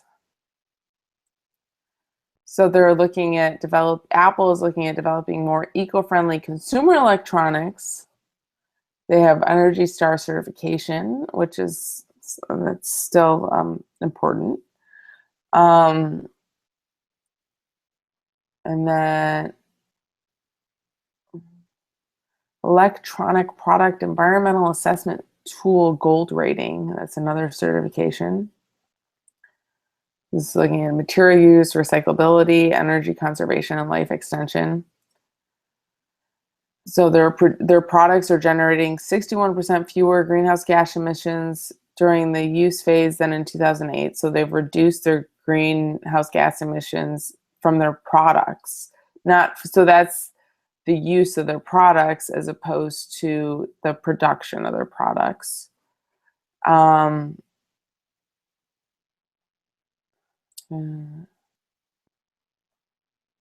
So just, I mean, I guess MSCI is generally saying that their peers have just done better in this space than them. So they overall have not done that well. They just don't get that good of a rating. They're in the bottom quartile. So if we're looking at something that the clean tech key issue is going into our score. So we're probably not going to have in our quiz. I'm going to try and find our score again. We're not going to have something that specifically refers to clean tech because no one's going to know what that means. But let me see. If I do a search for clean tech, where did I put that in? I mean, nothing. I don't know. It may go into one of these other issues that we're going to ask about. So it may be opportunities in clean energy, innovation in sustainable technologies. Maybe that's something that we're going to have this as one of the factors that's going to weigh into that opportunity that our clients may want to invest in. Apple would probably not fit into that factor. You understand what I'm saying? Is our time up? Yeah, just when you said it, actually. Okay. Well, that's good because there's only one part left. Okay. So why don't we just go through that part and then we'll wrap up that as a Pomodoro. So you want to? Because remember, it's not necessarily about the time box is gray around the edges, but must stop at intervals to say, okay, like what did we just go over? And what's really interesting is when you hear what other people learn. Most times, you're usually surprised, right? All right. So do you want to stop and go over there? Or do you want me to just? No, we just could finish up the last part, and then we can. All right. We can do there. All right. So the next part is, I sort of went. Or else it wouldn't be fun to do them. All right. Cool. Yeah. So the next part, I sort of went through this exercise of working with a portfolio snapshot, which is one tool that MSCI provides us. And I honestly don't know how useful or not the portfolio snapshot will be, but that goes back to the themes. So everything I was talking about in this last Pomodoro is more related to the key issues. Those were those 10 themes that we talked about before. You're talking about I'm trying to think. Sorry, I'm just looking at this for a second. The themes are here: climate change, natural capital, pollution and waste, environmental opportunities, human capital, product liability, which is an interesting one that I think could have a lot of public interest, stakeholder opposition, social opportunities, corporate governance, and corporate behavior. Honestly, the themes would be hugely helpful to us, but they're not reported on across the board. But the portfolio snapshot gives us a view of sort of a rating on a whole portfolio based on these themes. So it could be helpful to us. I would say, like, if we end up putting together a portfolio, based on people's answers to our personal values quiz, then we can put it through the portfolio snapshot and see how it sort of really breaks down in terms of the themes, and that would tell us if we're right on or if we're totally off base. It's going to be broken down by sector. So they have, again, we were talking about weights and letter grades. The letter grades can be translated into the number grades, essentially. But these are just sectors that are more commonly talked about sort of in the financial industries: consumer discretionary, consumer staples, energy, financial, healthcare, industrial, information technology, materials, and telecom services, and utilities. What's helpful is it does give us sort of the lowest and highest performing companies in a portfolio. So if we're trying to sort of perfect what we're putting into a specific portfolio, this will help us understand where we may be off base or what's really contributing well to sort of the personal values or the ESG priorities of a specific client. It does include controversy coverage. We're not subscribed to that, so we don't get that data, but I think controversies is an important thing. It's a whole other layer, and I almost hate to get into this right now. But essentially, all these companies are scored based on how they perform and all these key issues and whatever else. But if you have like a BP oil spill or something, that could change a score pretty dramatically, or dramatically, either way. And that's sort of what that gets to. And then you also have in here a negative screen. So when we're asking people in our personal values quiz, do you want to avoid companies that are related to alcohol, gambling, tobacco, or they're making cluster bombs, landmines, really into weapons manufacturing? Or it could be, I think, a big one that there's actually been a huge movement on is carbon divestment. And do you want to avoid companies that are in gas, oil, or coal industries? That there would be a negative screen for that. I actually don't believe that we have a negative screen for carbon divestment in MSCI. There are other sources where that's available, and I think Christian has maybe created some tools where we can tie into that. There is a fund, not a fund, but the tool called, it's like fossil free fuels, something, fuels index or something like that. But essentially screens for the top holders. So if you have if a company has a lot of holdings in coal, oil, or natural gas, then they're one of those sort of the leaders in those holdings, then they're going to be screened out based on that. But we may need to go outside of MSCI for that data and information. Fossil free fuel index is what it's called, I believe. But there may be other ways to get to that. So part of this tool is the portfolio snapshot. And this is sort of just an exercise that may not be totally accurate. Christian had put together something that was based on the MIM stocks. I'm not sure exactly what he put in here, but we ran it through the portfolio snapshot, and I was able to sort of see how that did. And I just thought this was sort of a useful tool to sort of look at what information that provides. And I just have a bunch of disclaimers here, so we're not reflecting poorly on MIM at all in what we're saying here. It may not be totally accurate, but this is saying sort of the portfolio overall. There's an overall ESG score, and remember I said there's an overall ESG score, and then we have scores in each of the pillars, and then we have scores on each of the key issues.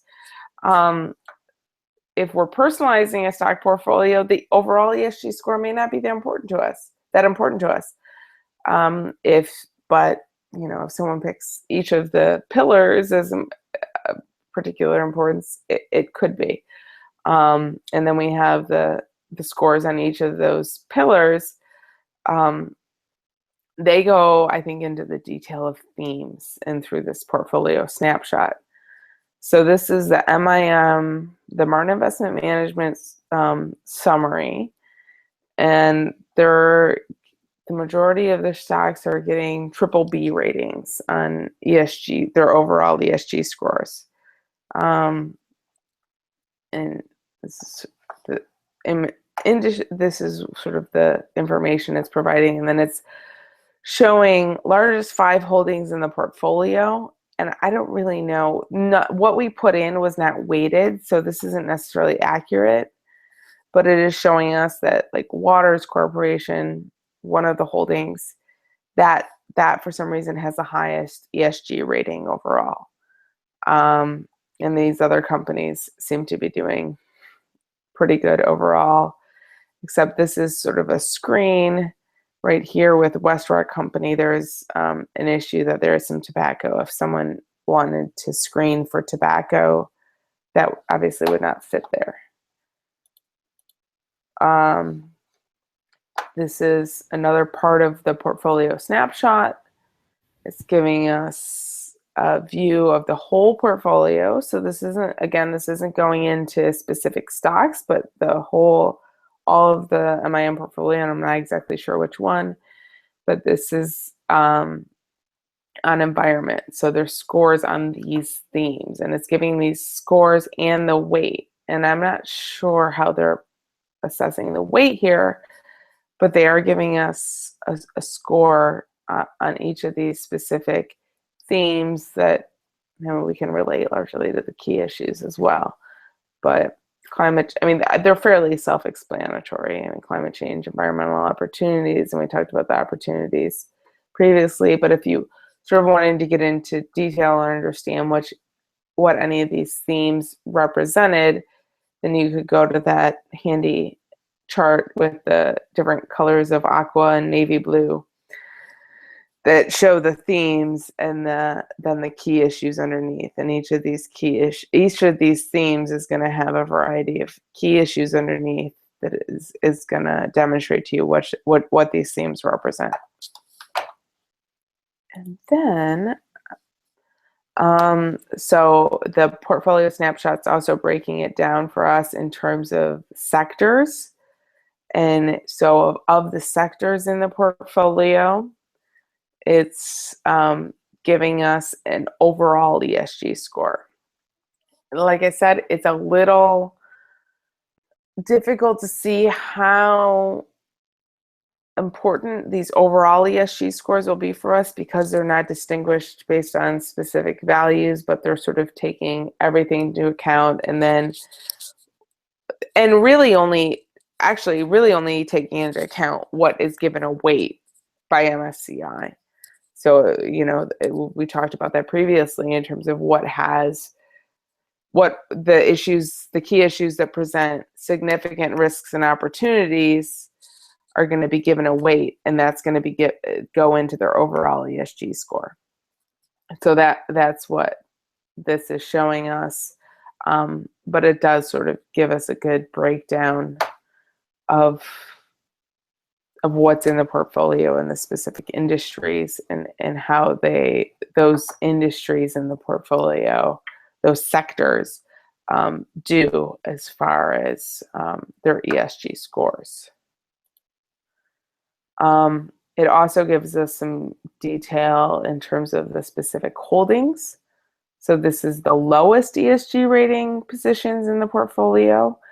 Again, we need to be a little cautious here because it's the overall ESG rating and it's not specific to the key issue or the theme, but it is showing us sort of, okay, if you're gonna weed things out, this might be where to start. This might be these are probably the companies that are doing best, the highest ESG rated positions in the portfolio. And these are the things you're gonna wanna, didn't mean to do that. look to as something to probably keep in those portfolios. I have no idea how they're doing this largest position in the portfolio because nothing's been weighted, and I don't think they really know what the largest position is. What do I have? This is just a continuation. The controversy exposure, as I mentioned at the beginning, is not something we're exposed to, but I do think, I'm not sure how we're going to do this, but we do need to pay attention to controversies. And I'm not sure what level of information we can get from MSCI on controversies, but to the extent that controversies come up. So you have just going back to like a BP oil spill, or you have the like Chinese drywall issue. You should have a major public issue that's going to really affect the stock value of the company, but also just how we're rating them and their performance on a specific issue. We need to be sure that we're accounting for that and have a little bit of an ability to act quickly in relation to controversies. So we don't want to have clients that are invested heavily in a company, just going back to BP. So say we have clients say for some reason that BP, before the BP oil spill, before that massive oil spill that destroyed the Gulf of Mexico, they had high ratings on environmental issues. And that happens, and that their ESG rating on water stress, on environmental impact goes way down. We want to make sure that we sort of have the flexibility within our system to react to that and to respond to that with our clients who are invested in them, and maybe move around those investments to accurately reflect what people care about. This slide, this is again the portfolio snapshot and what information is giving us. It's giving us business, it will tell us business activity exposure. So this goes more to the screens. So in our personal values quiz, if someone's saying, I want to avoid companies that are involved in tobacco or gambling, then if we create a portfolio for them and we run a portfolio snapshot and it shows, oh, hey, you actually have a lot of companies in this portfolio that are involved in gambling or they're selling tobacco, then we're going to have to figure out how to get those specific companies out of their portfolio to reflect what their values are and what they care about. And this is giving us a specific weight of on each of those issues. And screen definition. So this is helpful, and this isn't, I don't know that this is really just relevant to the portfolio snapshot. I think this is a bigger picture. We are going to want to create some means of screening portfolios for this negative screen based on things that people just want to avoid. And these are the categories that MSCI will help us do that with. So alcohol, gambling, tobacco, cluster bombs, landmines, weapons production, probably combine those somehow, firearms as well. Then animal welfare, genetic engineering, nuclear power. Nuclear power is a strange one to me, although I spent most of my day fighting against a nuclear power plant in Florida, so there are some problems with those related to water more than anything, here in Florida at least. Then global sanctions. Global sanctions is going to go to companies that sort of, I think of that as sort of related to the conflict minerals type things. These are companies that are working in areas that maybe there are global sanctions, that we have a total sanction against having economic involvement with Iran or Sudan. So that's why there's a global sanction there, and there's some reason for avoiding them. I'm not sure that that's going to fit into our personal values quiz or not. But I finished the whole presentation after how many Pomodoros did that take?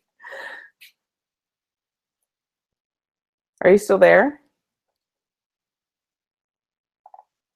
Almost six in 10 minutes. Six Pomodoros in 10 minutes.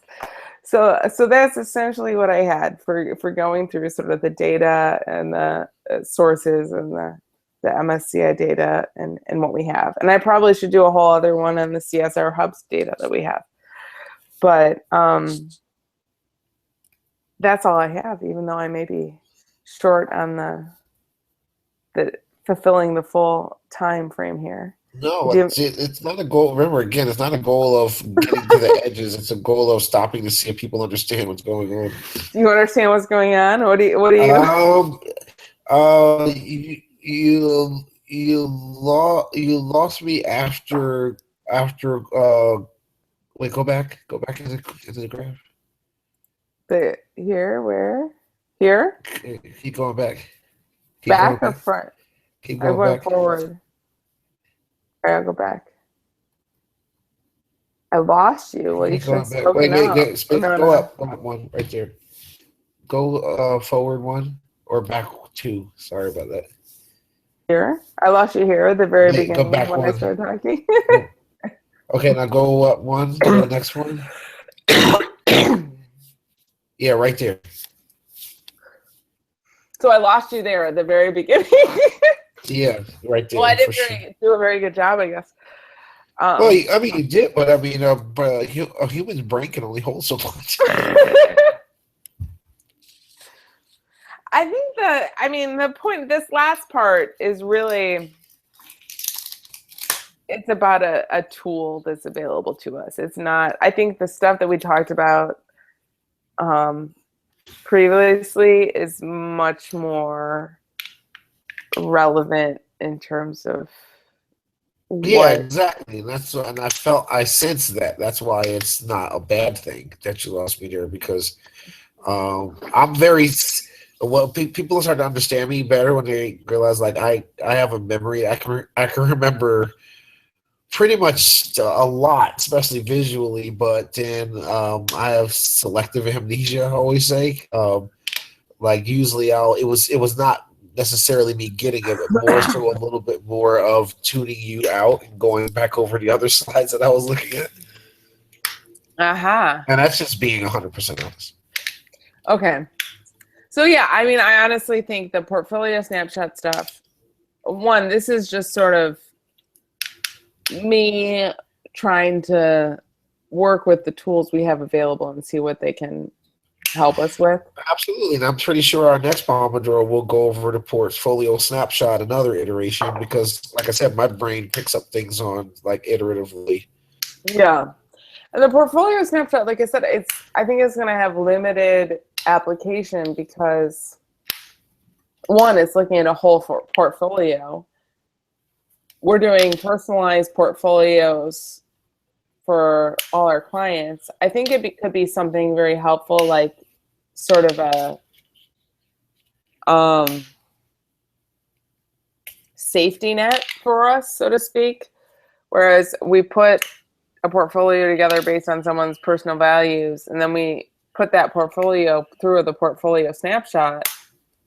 And if they're scoring really poorly on a theme related to one of the values that was important to them, then that's going to be a flag to us. You know what I'm saying? Right. Yeah, I totally get that, for sure.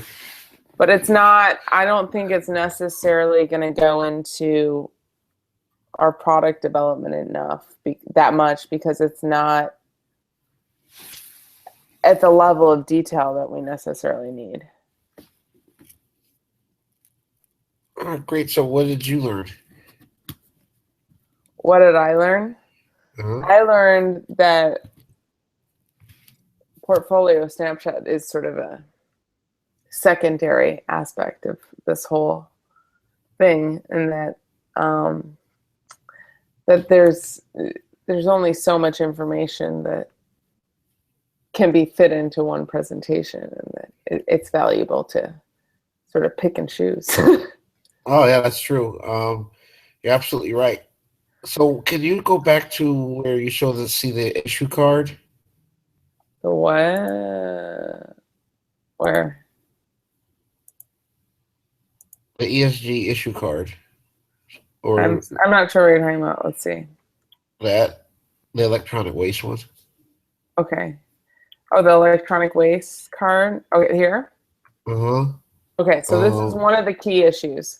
So if you pull the ESG report for Apple, and it's like 100-some page report, electronic waste is going to be part of that, and this is just one, and that's one of the key issues that is reported on for Apple, Okay, and that's right here. Can you go back to the ESG chart? Keep going back a couple. Maybe. Right there. Go back. I'll go Right forward. here? No, This? no, not that. This? You can keep going forward. Forward? Yes. Wait. All right. Just tell me where to stop. Right there. Okay. That right there is So you see how the electronic waste is, here's a scorecard, and it's all the key issues, electronic waste, but then it was more detail in a specific issue on electronic waste. There was a page on electronic waste. You see you see that one row right there where it says issue name, weight, score, and quartile? Yes. That's the cornerstone.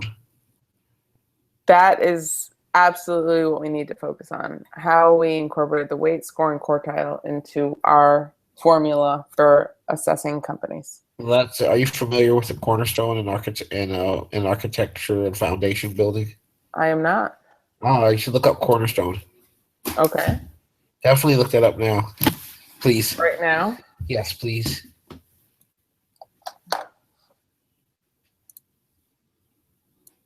Where'd it go? Why isn't it coming over here? Oh, because I have it taking up the whole screen. Cornerstone, just Cornerstone?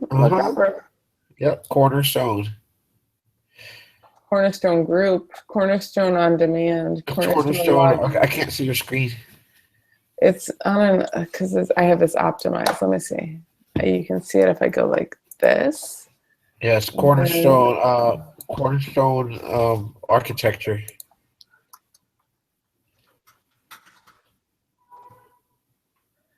Wait a minute. Let's see here. Where is it? Oh, foundation cornerstone, and cornerstone might be two words, but I'm not sure. Foundation.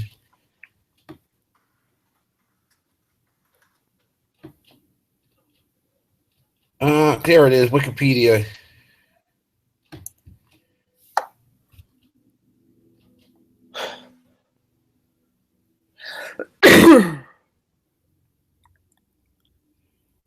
The other stones will be set in reference to this stone, thus determining the position of the entire structure. So when an architecture is building out blueprints for an entire system, say a building, right, or say even the building you're in right now has a cornerstone somewhere on that building, and the entire structure is every brick, every wall, every floor, every ceiling is based off of that one corner. Mm-hmm.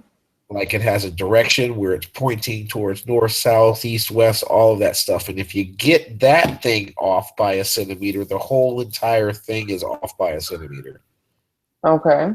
So an issue is like whenever building systems are saying, all right, well, what's the most granular Lego block that you can break down to? And so go back to the row there with the issues. What do you want? That row with like any one of those issues that's on the elements right of it. Yeah, any one of those rows. The structure of that's essentially the cornerstone for anything that's information with ESG data. You can comprise pillars with those issues. You can extrapolate a lot of information, but that's the one thing that just has to, like, it's the lowest level, most granular thing that you could start building. If someone were to say, where do we start building an ESG quiz? I'd say you start digging there. That's the cornerstone. Being able to shape what an issue is. As of right now, it looks like it has a weight, a score, and a quartile. Mhm. Does that make sense?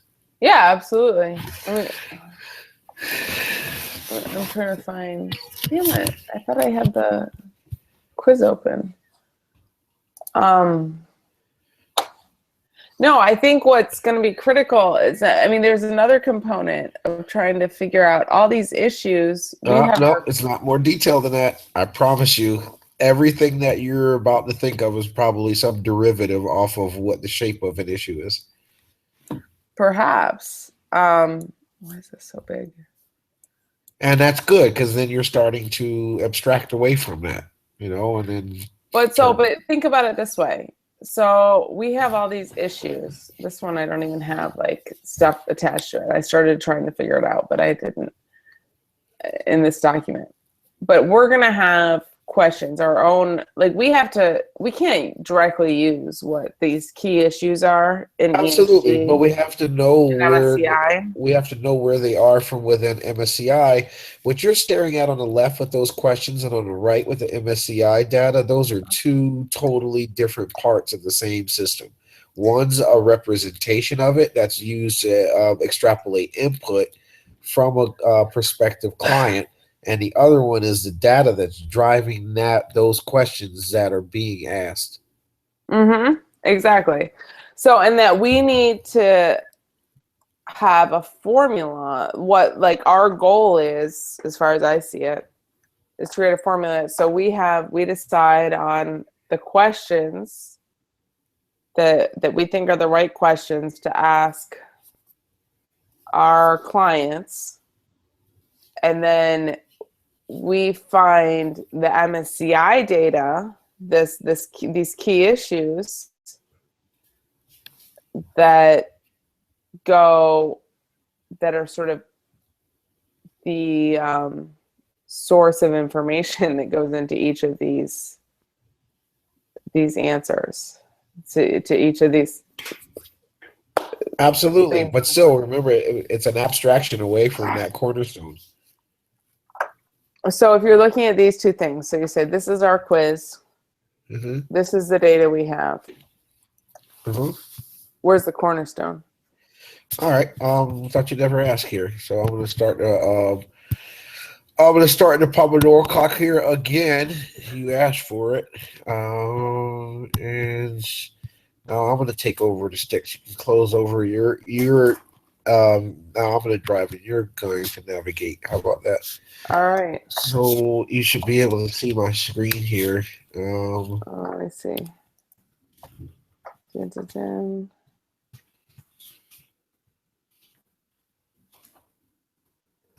I see Google.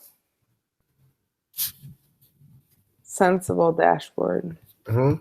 All right. That's kind of weird. So what's going on there? Okay, so environmental, social, and governance.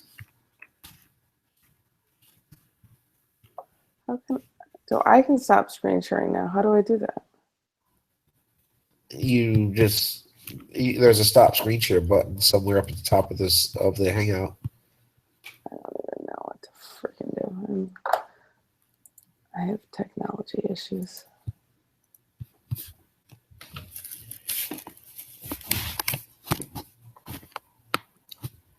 Settings, screen share, cancel.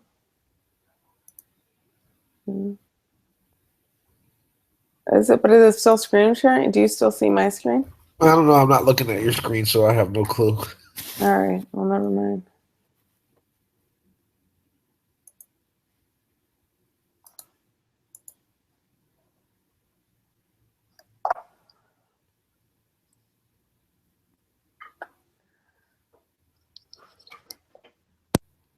Oh, I just unplugged my. Are you still there? Yeah.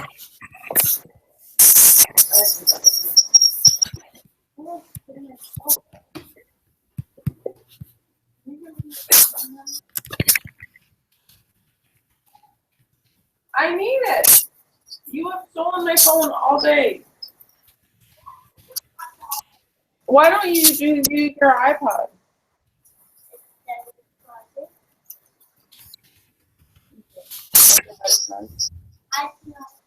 Hi, Carlos.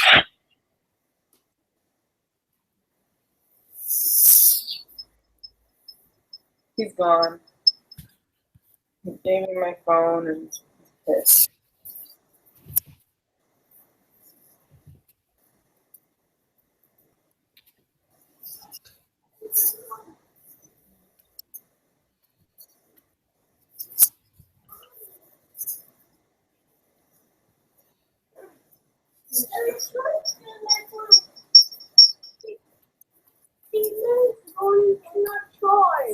I don't know why it's not church.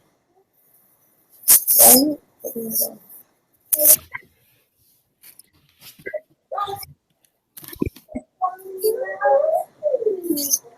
I don't know.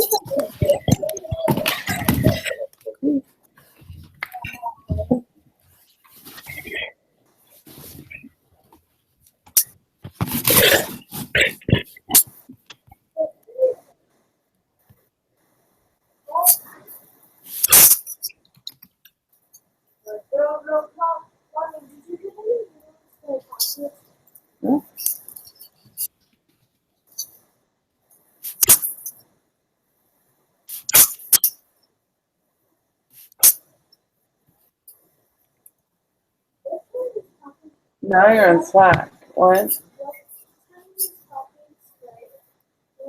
8:30. I think, but I don't know.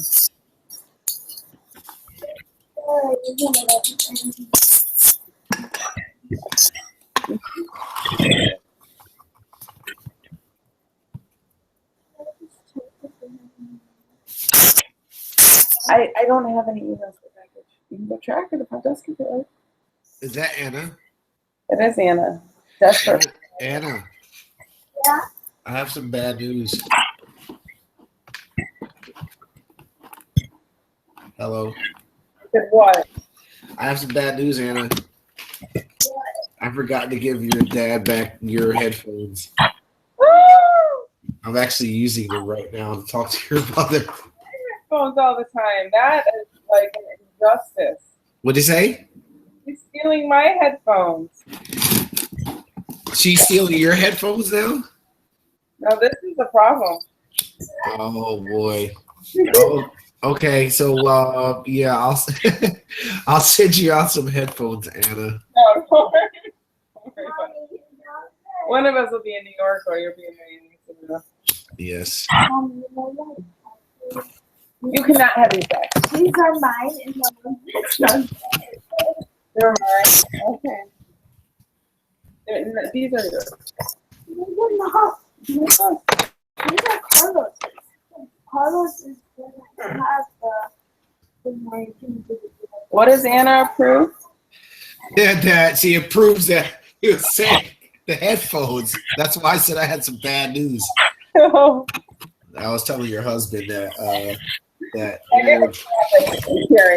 Anna approves that I forgot to give them to your father, and that it's okay. Because I was gonna ship them out next day or tomorrow. No, don't worry about it. We can live without it. I'm stealing her headphones, so we can be stealing it. No. Absolutely. Oh, I need headphones. You have yours. These will work. Hey Anna, Yeah, thank you. you're welcome.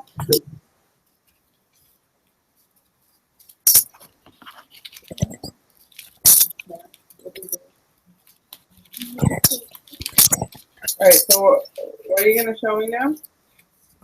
What happened? Where were we at? I don't know. You were like, I'm going to do this whole iteration. Oh yeah, I thought you were taking your 5-minute break. We're just talking about headphones. What did you say? Oh, I thought the kids required your attention. No, they're just there.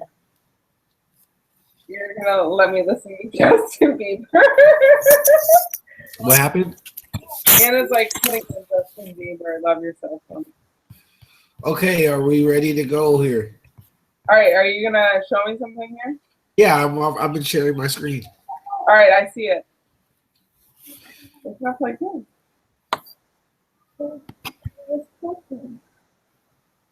Oh, sorry. I've got like. Oh, they don't work. I'll get you some other headphones. Don't worry about it. He says the Apple one. Okay, I'm in the middle of something right now. Go away. Carlos, you want to call me? Okay. To the package? All right, I see your screen. Okay, let's see here.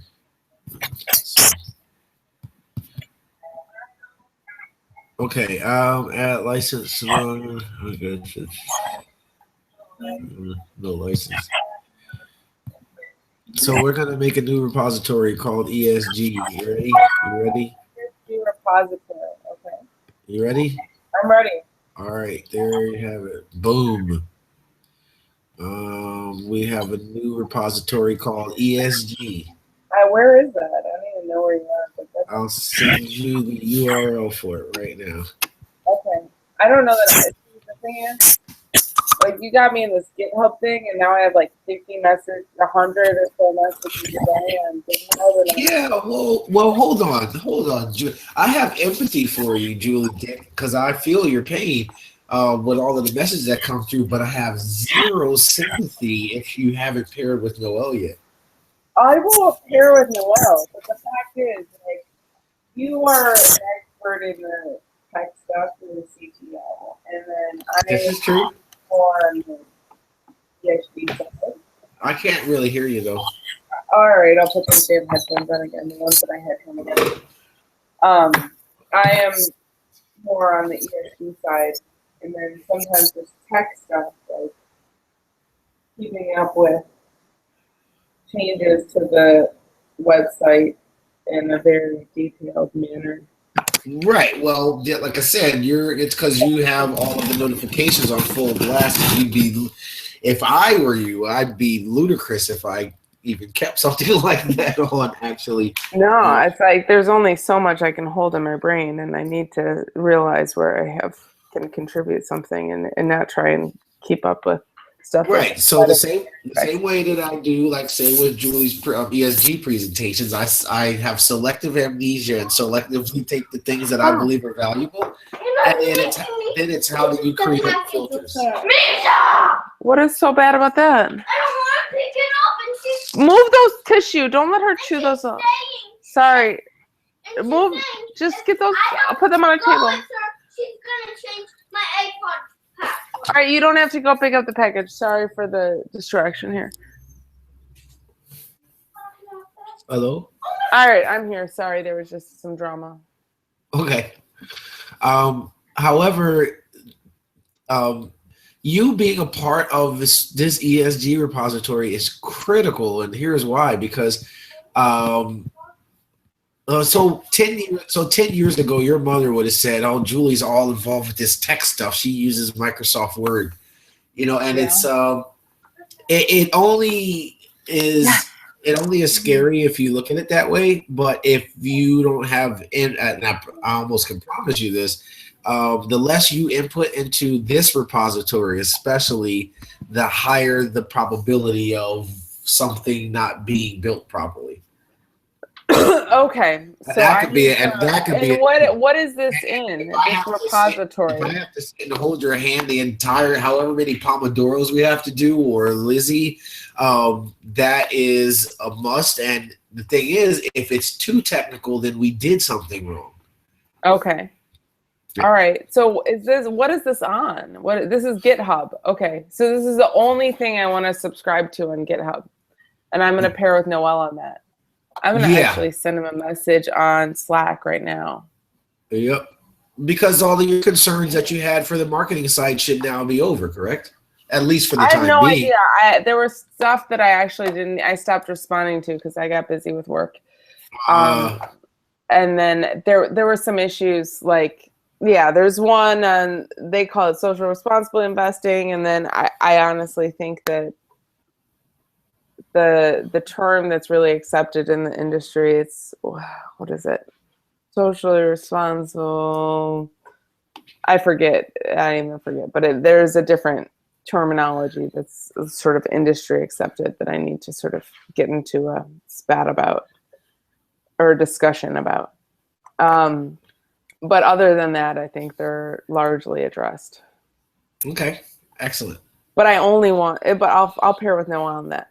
But so this is in GitHub. This is an ESG repository in GitHub. Was the repository is nothing more than just think of it as a folder on your computer that has version history. Okay. That's all it is. Which I don't really use versions even like in that. Well, you do. It's just implicit to you. I bet the farm that PowerPoint, Excel, and Word all have version histories. It's just they do it behind the scenes for you. Yes, and I probably at times would want to look at those, but I don't even know how to access. Like, oh, this is the version I had so far. Like 10 days ago, I save things and like with a date on them. Correct, and essentially, it's even though you may not be familiar with it, you have been and are using it. Okay. This is just a way. This is a more manual. So think of Microsoft Word in your world as an automatic transition, and GitHub as a manual transmission. Okay. That's a perfect analogy for the two. Automatic versus manual. Okay, and I've drove a manual transmission for like a month in my friend's car in college, and I've never really followed up on that. But okay. Yeah, absolutely. But you have to be. You're responsible for shifting the gears and moving the thing forward, as opposed to just going about your business. So GitHub is the manual transmission. Precisely. Okay. And the reason why you want to do that is because when you're dealing with things like websites, you do want the ability to say, let's go back to what it was 2 days ago. Okay. Yeah. Okay. I get that. And somehow even in Heroku right now, this is just a side note, but the other parts of the website are gone when I go to the Heroku link. The Heroku follows. You probably want to start. Live. Yeah, you can handle the Heroku links, but now that we have a site that's live, it should be a little easier. That should be superfluous. Okay. Okay. All right. So there seems to be one commit that was done already. It was by me, and so there was, and GitHub did this for me, but they created a commit that essentially made a README, and just added a header that says ESG and text that says environmental, social, and governance to the README. So when I go to the ESG repository, this is what I see right here in the README. GitHub by default will look through that folder and find a file called README, and it is what displays when you go to the link for the repository on GitHub. So if you wanted to have any notes and say this is what you have to set up or this is what you have to understand, you would put it in the README file, because that way people can see it. It's readily available when they go to the link. Okay. Wait, so this is all right. Explain that one more time. Sorry. Well, a README is nothing more than the manual for this is what this directory does and is doing, or any caveats where someone might have to. You might just say, well, here's where you go to get MSCI data or something like that. If someone were to sit down and just start working on the ESG repository locally on their machine, they might have to have a sample set of MSCI data. And if that's the case, then you should describe what those instructions are within the README file. Okay. So it's just telling you what it is you're looking at. Exactly. And at minimum, this is a perfect one for now. Okay. All right. Because this is the extent to which I would like to be involved in GitHub. What extent? The ESG stuff. Well, I mean, as you see, I'm creating that sandbox for us. Awesome. Sandbox. No, that's another term. Let's see here. So since we have this now, there's this URL here that I now can clone this thing. Let's make the text a little larger. All right. Can you see that text? I see Sensible, Root, Rashawn Stovall. Yep. All right, cool. So git clone that right there. CDESG. All right, so now we're in the ESG repository. Lunchbox didn't come. Huh? Oh, Anna's just talking to me. Sorry. no worries. It'll come later. Oh my gosh. All right. So ESG, Rashawn. This is. Okay, so the first thing that we're going to need is we're going to need a tool that we can test our cornerstone for. So I'm going to make this thing called gem file and our spec. Gem file. Yes, will be done within a Pomodoro, more than likely here. So source is, where's a good one I can look up? Full front end. That's a good one. I have no clue and don't remember, so I'm gonna have to copy pasta some stuff. That. And I think that's it. We're good. So I'm gonna split this in half. Okay, come on. Come on. Yes. No, mommy, it's just helping me. Mommy. What? She's giving you a hug. Just get her off of you. Stand up. What? Our humping dog. Okay, excellent. So this is cool here, and we're gonna make a file. Our cornerstone is called an issue. It's called an issue. Yeah, because that's our cornerstone of our application. An issue. Okay. Yes. State issue. We're talking ESG. We're not talking any program related, programming related. We're talking just plain English that we would speak when we're talking about ESG. Okay. And that's why naming things is critically important, because if the code that we have is aligning with the nomenclature of what's used in the outside world, it's a difference between it being a joy to work with developers and it being a shitty experience working with developers. Okay. Because it's like they're talking about one thing and you're talking about another, and you have to like fake care, like you actually want to map those two, do that mental gymnastics in your head. All right. So, we are going to make a file called issue.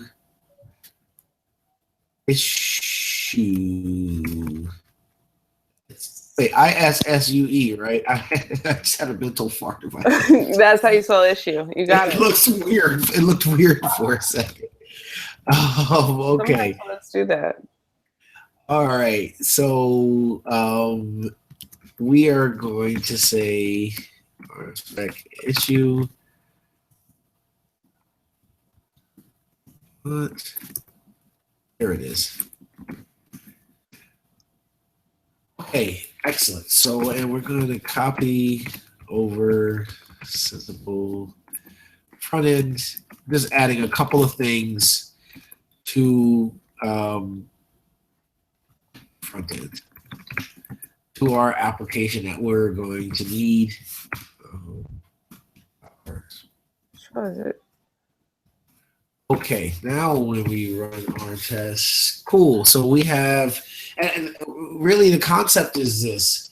We're going to make a cornerstone, and what's going to happen at the end of this is that you're going to have a touch of programming ability in your head, and you are going to constantly be ensuring that we are calling a thing a thing. And what I mean by calling a thing is, if I'm using words and terminologies that Julie doesn't understand, then we are building it wrong, period. Okay.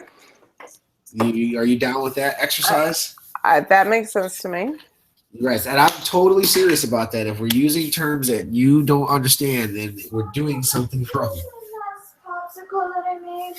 I did not eat the last popsicle you made. So what we're going to do first, at the top, you see this green line in the middle of my screen here? Examples and failures. Yeah, so at the bottom is what's called our test for our issue, and at the top is the code that we have to write for it. The reason why we do it this manner is with software, oftentimes there's two types of developers. There's the developers that just go out and start writing things, and they don't write tests. And what the tests do is they ensure that nothing gets broken. So say if you create like a login feature on the website, and then the next thing you do is you create a feature that someone can edit their profile.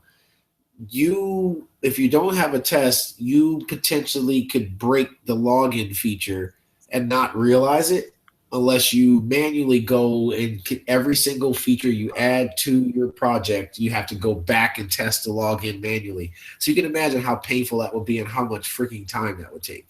Does it make sense? Uh-huh. And it's like as you keep adding features, it becomes linearly. It takes linearly that much more time to make sure that the entire system is intact. But if you write a test for it, then you can actually run them. And by what I mean by running them is in an automated fashion, it goes through and checks the application and on your and pretty much automates what you would do. So if you would check a login, you would probably put in a username and a password and assert that on the following screen you saw "Welcome, Julie" or something like that. That would be something that how you would manually test a login, right?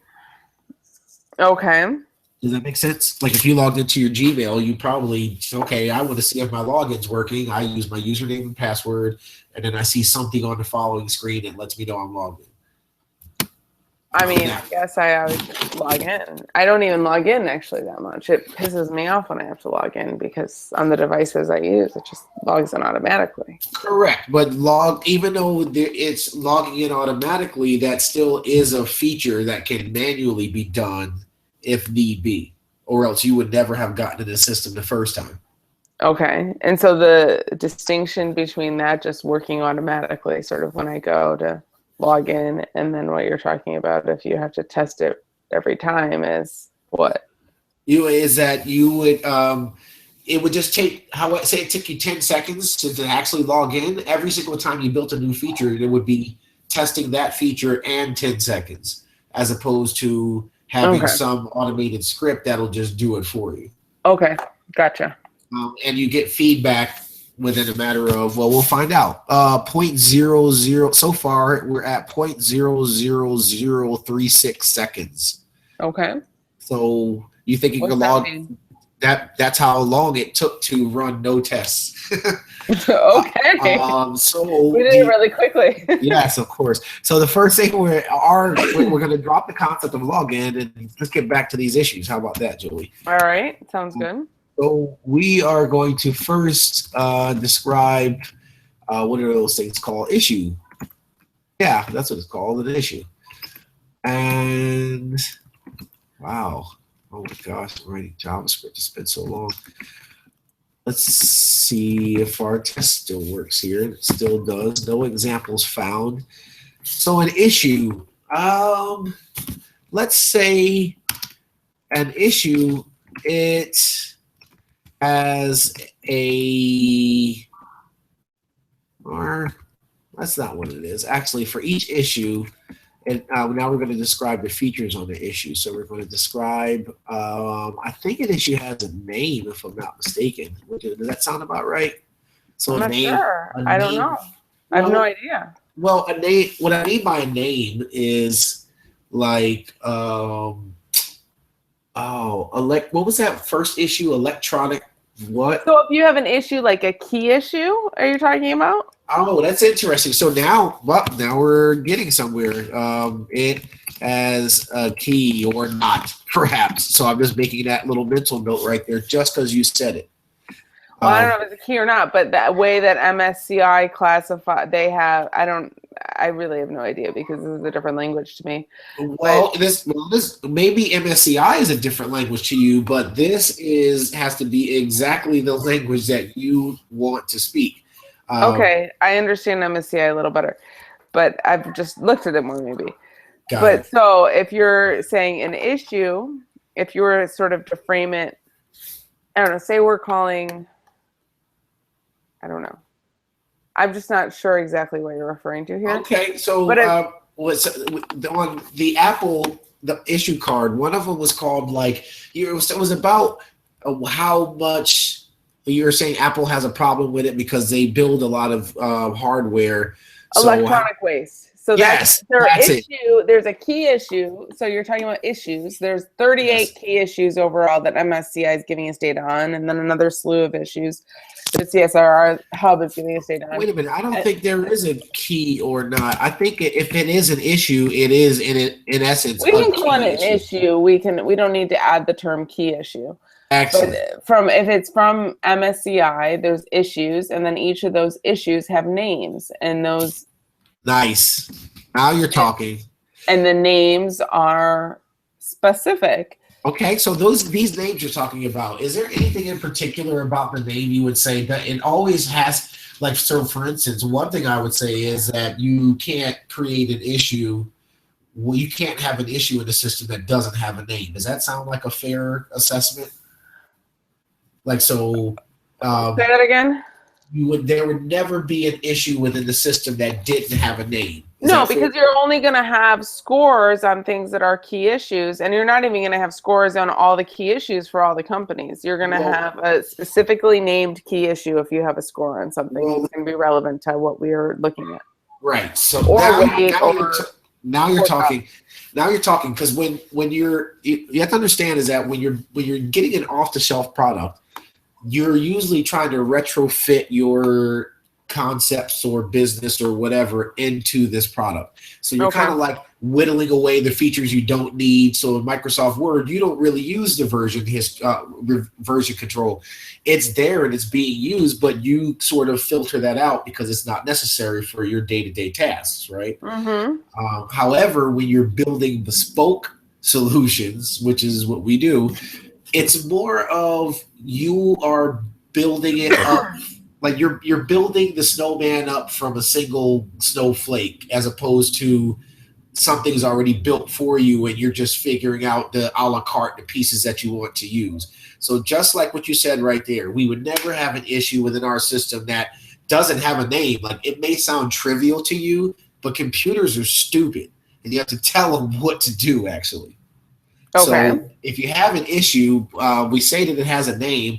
You also say that the name should always exist. Is there any other characteristics? Like, do we have to put, like, so some systems might require a restriction to say the name's not longer than X amount of characters or whatever. And that definitely might be too granular for where we are now.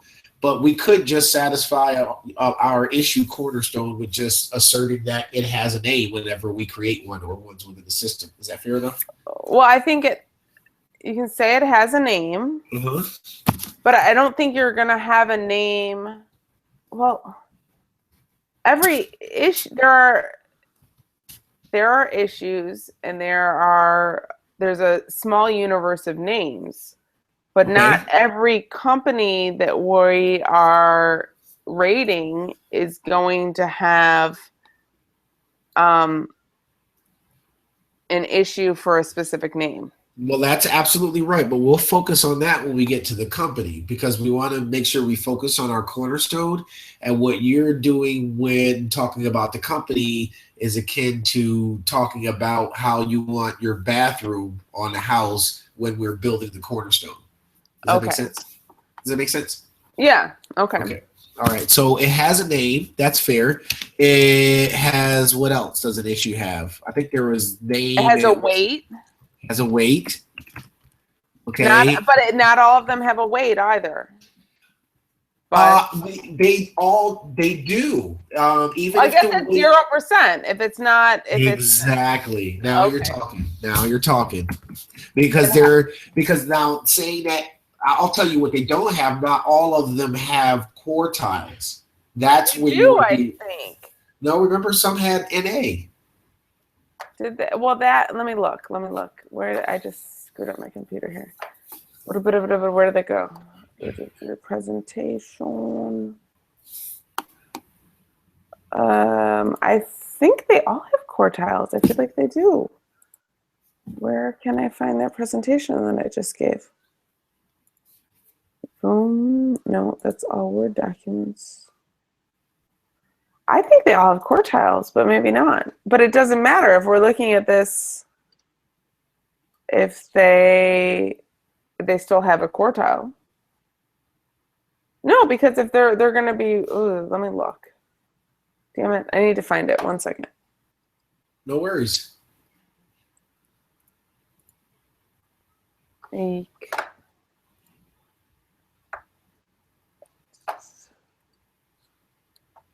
Sometimes, let's see.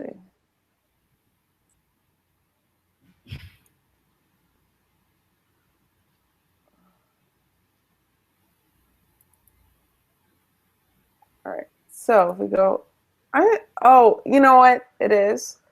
In some of the governance areas. Governance is a weird thing. Right. So it sounds like a corner case, and we might want to punt on determining that specification, and we can do that. That's the point. I think corporate. Shit. I don't know. Business ethics and fraud and anti-competitive practices. There's not a quartile. Corporate governance. There's a quartile. In corporate governance, there will always be a quartile. I mean, I guess you're going to run into situations and specific key issues under governance, I think, where there's not a quartile. But I think generally you have a quartile. And I think that's an important qualification and consideration. So in programming, we always say this. There's two contexts. There's a happy path, and then there's when something's one off, right? The happy path is like, say 80, 90% of the time. And then the unhappy path is like that 10% one off. Like it's kind of doing something a little weird over here. When starting off building some, piece of functionality, you always focus on the happy path first, because usually you can develop 20% of the final feature and it gives you 80% of your return. That's Pareto's principle. And then the other 80% of development is wrapped around those like 20%, one-offs. So this is more of an iteration of what the happy path is. But then what it's doing is it's sparking your brain to start thinking about what those other edge cases are, because it's up to you to determine what are the edge cases we care about while not trying to, program infinity. Okay, so let's say it has a score. That's one that we missed, actually. Now that you're absolutely right. It has a score. And what else does it have? It has a quartile. It has a quartile, except does that go into the happy path? Because maybe there are a couple things key issues that don't have a quartile. Right. So now you're talking. So in that case, we would get a little bit more detailed in it. Before I guess. And that goes to the way that MSCI describes it is weight. They say that weight, they don't have a weight or there are things that don't have a score either. There are a lot of key issues that don't necessarily have a score. Right. So there are 38 key issues overall. And if we look at what Apple had scores on, it was 1, 2, 3, 4, 5, 6, 7, 8, 9, 10, 11, 12, 13, 14. But I bet you the other scores are 0. I don't know. I mean, maybe. You'd have to see how those pull out of FactSet. Absolutely. So that's an implementation detail, I would say. But remember, we're focusing on what the happy path is. So, we can, having an issue that has a name, a weight, a score, and a quartile is, that would be pretty fun to play with, right? That'd be great. Awesome. So you did mention that one thing. So now we have 6 lines of code here, actually. The funny thing is, the reason why I like to use Ruby, so let me exit out this is Ruby. The other direction. Yes, it sure is. RSpec That's so cool. I'm like. So on the left, Ruby. On the left is our test. Okay. or not our tests, our specs. We call them specs or specifications. What is it if you were to take out your mental dictionary and you hear the word specification, okay, and then you hear the word test? What is the difference between the two of those words? Specification and test. Correct. At the most like rudimentary concept, if you were to even explain that to like Carlos. Like cheating. I'm like, so specification, you're identifying something, Correct. I can buy that. I can buy that. and a test is your testing whether it works or not. Absolutely, Julie. You're absolutely right. And most developers don't understand what you just said right there. So they don't even write tests because they don't even write tests for their systems. You can get away with that in, say, some app that takes recipes or something like that. However, not having an automated test suite when you're dealing with, well, say, like when I was contracting with Bloomberg, they bought me in just because a whole bunch of different parts of their systems didn't have a test suite set up around it. So that doesn't mean that the app isn't working, but it does mean that nobody knows when it's not working. It's like you don't know what you don't know. Exactly. Until you're like, whoops, wait a minute, where did all of that go? Yeah. Okay. So like the week I started contracting with Bloomberg, all of a sudden it was like daylight savings time. And then I walk in and they're like, whoops, we lost about an hour's worth of data. Whoops. Yeah. Yeah. Whoops.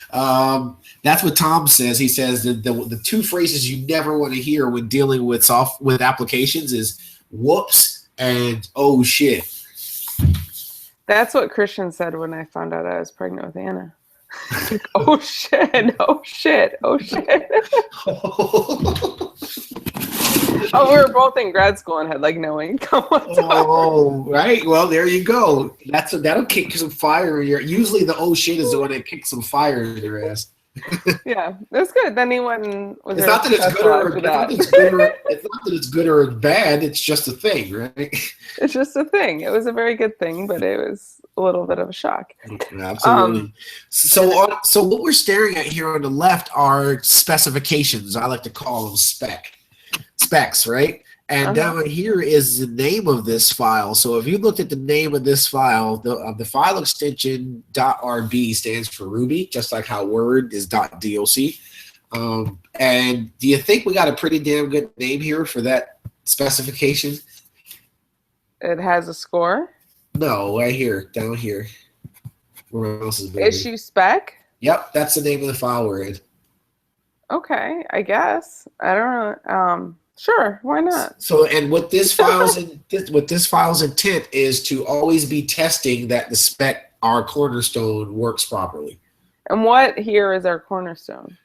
Well, why don't you tell me? Why don't you read through those 6 lines of code and you tell me what we're building here? What are we specifying? The issue is the cornerstone. Precisely. All right. And this is Ruby code here. And we're using this framework called RSpec that is what is used to test code and also write specifications for it. So what we've done here, if you see on line 1 and line 6, so remove line 2 through 5 out of your head. We're describing an issue, right? Okay. As a matter of fact, I'll remove it. So we're describing an issue. And you see the do in the end? Yes. Imagine those are bookends. Okay. So that's it. So they're bookends. Describe is taking a parameter that is anything that we want to come up with. So we should be able to describe anything. That's why this testing framework is so cool. We can describe anything. We just have to tell it what it is inside of that string right there. Okay. In this case, it's issue. It could be dog, right? Or Misha, sure. Whatever we want it to be. So after we create that do and that end, those bookends, what usually goes between bookends? The content. No, well, if you have bookends, like two weighted bookends, right? Uh-huh. What goes in between those bookends? The books? Exactly. So, yeah, exactly. So here's our books, our specifications here. Okay. And specifications, I always think of like a crash test dummy. So a specification for a car would say a human being sitting in the car going more than 50 miles an hour should have the airbag deploy if the front of the car hits something. Okay. Does that sound like a fair specification? Yeah, that would be I think a good specification. Right. So how would you test that spec? You would hit something going 50 miles an hour in a car. Precisely, but you wouldn't do it. You'd probably put a dummy in there. I right? would put a dummy in it. Yeah, I wouldn't want to subject myself to that. Absolutely. So what's funny is I'm gonna blow your mind here for a second.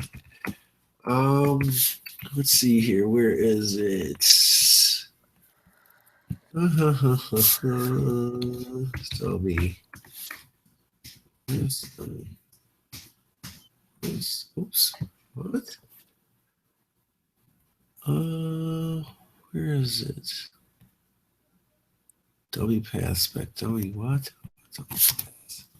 There is a dummy class. Walk model. I see. Did you? And within our testing framework that I'm using, RSpec, there is actually a class called dummy, and when you use it in place for things like, so say if you have to talk to a database or open up some file, say the MSCI data is like 5 million lines of information about companies. You wouldn't really want to go through all 5 million lines if you ran a test, right? You probably want to just like extrapolate a couple of them that would be a fairly decent sample set and use that as your dummy data. Does that make sense? Yes. Because you just want to see that the modeling of the system works. So you should be able to put any information through it, whether it's dummy data, a subset of dummy data, or the actual real data itself. Does that make sense? Yeah. So that means if I put a dummy in a car and it crashes against the wall, that means I should be able to put a human in there and it does the same thing, right? Yes, but it's better to put the dummy. Exactly, especially when you're testing.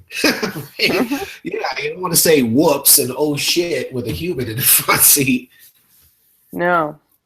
Great. So this is great. We have our specifications for our issue, and can you read the code from line 1 through 6? And Ruby is so English-like. It should read out. You should be able to read Ruby code and it still sound like sentences. No, it makes sense. Describe the issue. Do. It has a name. It has a weight. It has a score. It has a quartile. End. That's it. So. Those are our specs. And on the right here, that's when I run this spec file. The yellow means they're pending. They're pending? Correct, because specifications are the specs. It doesn't mean we put a dummy in a car and sent it flying through a wall yet. Okay.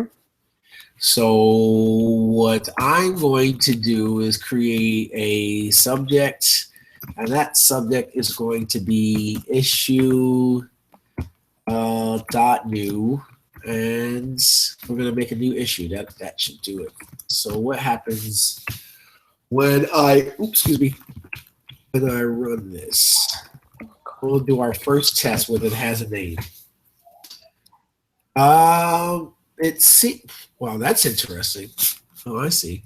So it has a name. And what we want to do is we want to expect. So what we're doing now is we're actually writing our test for our specification. Okay. Writing the test. Okay. The test is the actual exercising of the specification. The specification should read like English. Okay. Just like a user's manual. If you have a user's manual for a car, you don't really care about spark plugs and physics. You care about how do I open a door and stuff like that. Mm-hmm. So we expect our subject, which is a new issue, and it has a name on it, to not but not to be nil. Be nil. I think it's nil. Not to be nil? What does that mean? Oh, I know. That doesn't sound right. To That sounds exist. better. That means that it actually is there, right? So there is something there. There's a subject there. It has a name. So that's the key issue name. Precisely. So we have a failure, actually. And What's that? what does our failure say? That red on the right. What does our failure say over Subject issue new. Uninitialized constant issue. I don't know what that here? means. Exactly. You can stop right there. That means that the program is saying, well, you're specifying an issue and you're telling me to create a new issue, but I don't even know what the hell an issue is. So Sure, we haven't connected it to anything. Exactly. So what we're going to do is we're going to require issue, and require is like saying, hey, there's a file somewhere out there, and I want you to insert to grab the contents of that file and put it and have it accessible from this one. So this is where you go to FactSet. Well, no, this isn't where we go to FactSet yet. This is where I create an issue.rb, which is actually the code. So what I mean by the code, it's actually the feature, the functionality, the code. The other stuff was the specifications. So you have tests that live sort of harmoniously with the actual running application. So you can always at any given moment in time say, does the application work in its entirety? And you can get feedback on that within less than a second. So as of now we've beefed it up a little bit. Now our tests run in 0.00077 seconds. So it's getting a little bit slower, but it's still less than, what is that? Like 1,000th of a second? That's crazy. That's really crazy. So we now have an issue file and our test still stays the same. So I'm going to create a class called issue. And now let's see what our tests say. Undefined method named for issue. So our tests our specifications, which we both created, are driving the building of our cornerstone here. Okay. And this is called test-driven development. And you're guaranteed to have a bug-free, error-free application if you write tests for it first. And if a bug does appear, then you wrap a test around it and you squash it. Because bugs appear out of nowhere. It's just like, oh crap, there's a bug in the system. And then you say, oh well, we didn't. Chances are you overlooked something, and then you just write a test or a specification for it, and then that bug no longer will never ever introduce itself into the system again, because you can, when you run your test suite, it's going to exercise that functionality. Okay, I get it. Which is better than you doing it. That it's all about automation. I wouldn't find it. I wouldn't find that bug. Yeah, true. Well, I'm sure you can. You know what a bug is when you see it, though. Maybe. just ask Diatomaceous Earth. Okay, so it says we're looking for a name and it doesn't have one. So the way in Ruby that we can create a name is we say adder accessor. I think that's the way to call it. We're going to say name. So that gives us an attribute on our class that says name. Undefined method to exist for our spec. What is spec? It looks like respect. Yes. You respect. Yeah, respect to exists. Oh, to space exists. That's the syntax. I'm not that great of a. You can ask your husband. I'm not the. People think I'm a great programmer. I'm just a really, really good Googler. That's funny. I'm serious. So let's see here. Expected nil to exist, but it does not respond to either exist or exist. Expected nil to exist. That's fascinating. Why isn't it doing that? Yeah, you're losing me here, but that's all right. I'm losing myself here. I'm looking for this here. Quality, Roger. And I have children I haven't fed dinner, but that's Okay. another story. Well, we still have 10 minutes left in our Pomodoro, so there's. All right, we'll do 10 minutes, and then I'm gonna figure out. What Absolutely. So let's give our. We're going to need a name.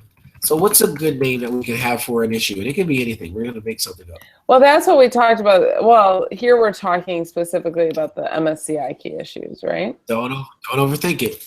You can make up a name. You can make up a name called Saving the World or something like that. But it probably makes more sense if it's something closer. Key issue, right? I mean, these are specifically key issues from MSCI, aren't they? Right. So can you give me an example of a name of a key issue? Oh, one of the names? Yeah, sure. Opportunities in clean tech, carbon emissions, toxic waste and emissions, Carbon water stress. emission. Carbon emissions. Let's go for that. Carbon emissions. Okay. So we on line 4 up here, we are creating a variable called name, and it says carbon emissions. So we are going to give that to an issue. So we're going to say that an issue's name is equal to the name above, and that should fix that there. All number of arguments, 1 for 0. F. Nice. Okay, so subject dot name to equal. It has a name. So we expect our excellent. So we have a failing test actually. You see what our failing test is? Expected got nil. It didn't get anything from carbon. Exactly, emissions. because we haven't figure out exactly. So on line 6, we're passing in some, and this is how it would work. If we would get some data from MSCI, and then we would create sort of this object graph of issues on our application. Mm-hmm. And we would initialize each one of those issues with some sort of massage structure of data coming from MSCI. That's some implementation detail that would be built out by whoever's writes the code for reading that information, whether it's in a database or a text file or something like that.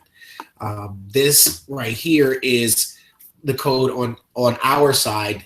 That's why it's critically important that you're involved in it, because it's what we're building. Like MSCI gives us data, but it doesn't mean that it's in the shape or the format that we need to use it in. Mm-hmm. But what we're building right here is we're just starting from exactly from what we need, because all of the other stuff from what we need, or from what MSCI is providing us? No, it's from what we need. Okay. How is that different than what MSCI is providing us? What we need in terms of the data we need, or what we need in terms of the front end? And well, there is no data in front end. Think of the application in its entirety. So not me. I'm telling you that, like, we have some really special people on our team. I'd say that with the developers we have, they are some of the most forward-thinking, cream of the crop developers that I've worked with, and I've worked with thousands of developers. And there really is like sort of this sort of zen to application development where you're really solving business problems with the proper code. And it all starts from the ontology of it. In computer science, one of the most hardest problems in computer science is naming things. And I think that's for humans, period. The minute that you don't name things properly, you start the number of lines of code it takes for you to build something increases by an order of magnitude.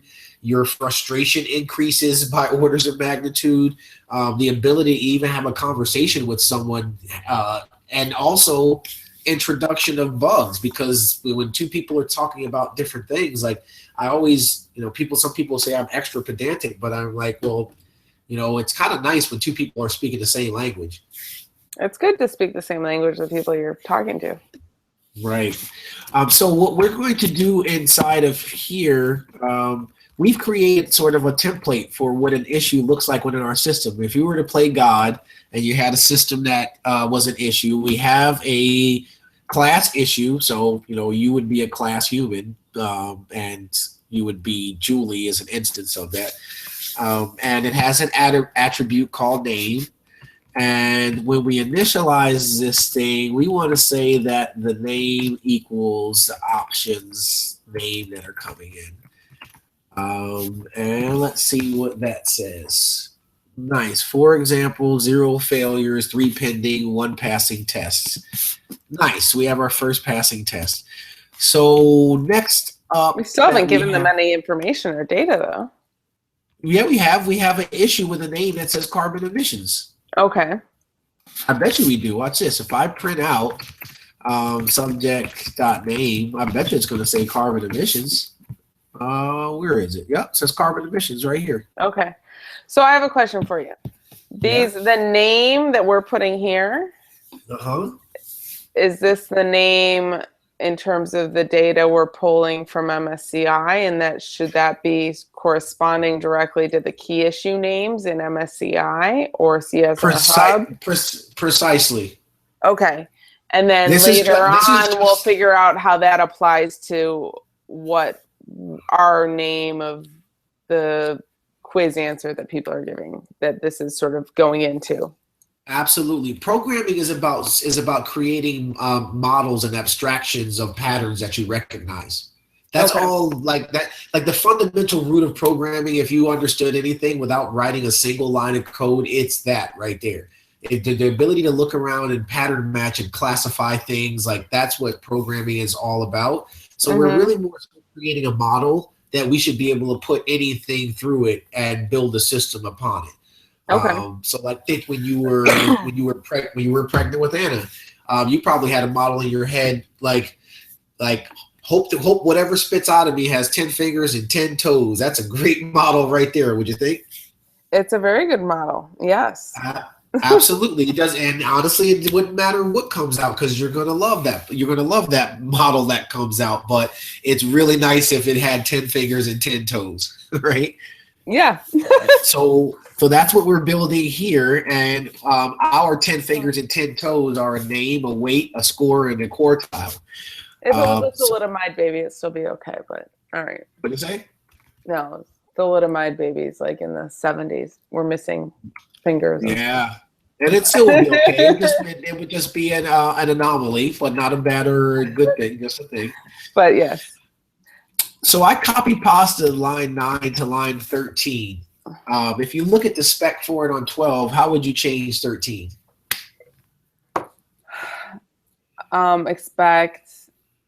Wait. If you copy pasta, I mean, are you talking about carbon emissions here again? And well, I took line 9 just because I'm lazy, and the best attribute of a programmer is to be lazy. I took line. Has emphasized that lately. I took line 9 and I put it on line 13 because we had a spec on 12, just like we do on 16. It has a weight, then it's to be subject.weight instead of subject.name. Let's find out. Okay, so if we run a test now, it says undefined method weight for issue carbon emissions. So we'll change that by creating an attribute called weight on our issue. Now it says undefined local variable or method weight, and that's probably because we haven't given an example. So what's a valid example or dummy, if you will, for a weight? It's a percentage, isn't it? Yes.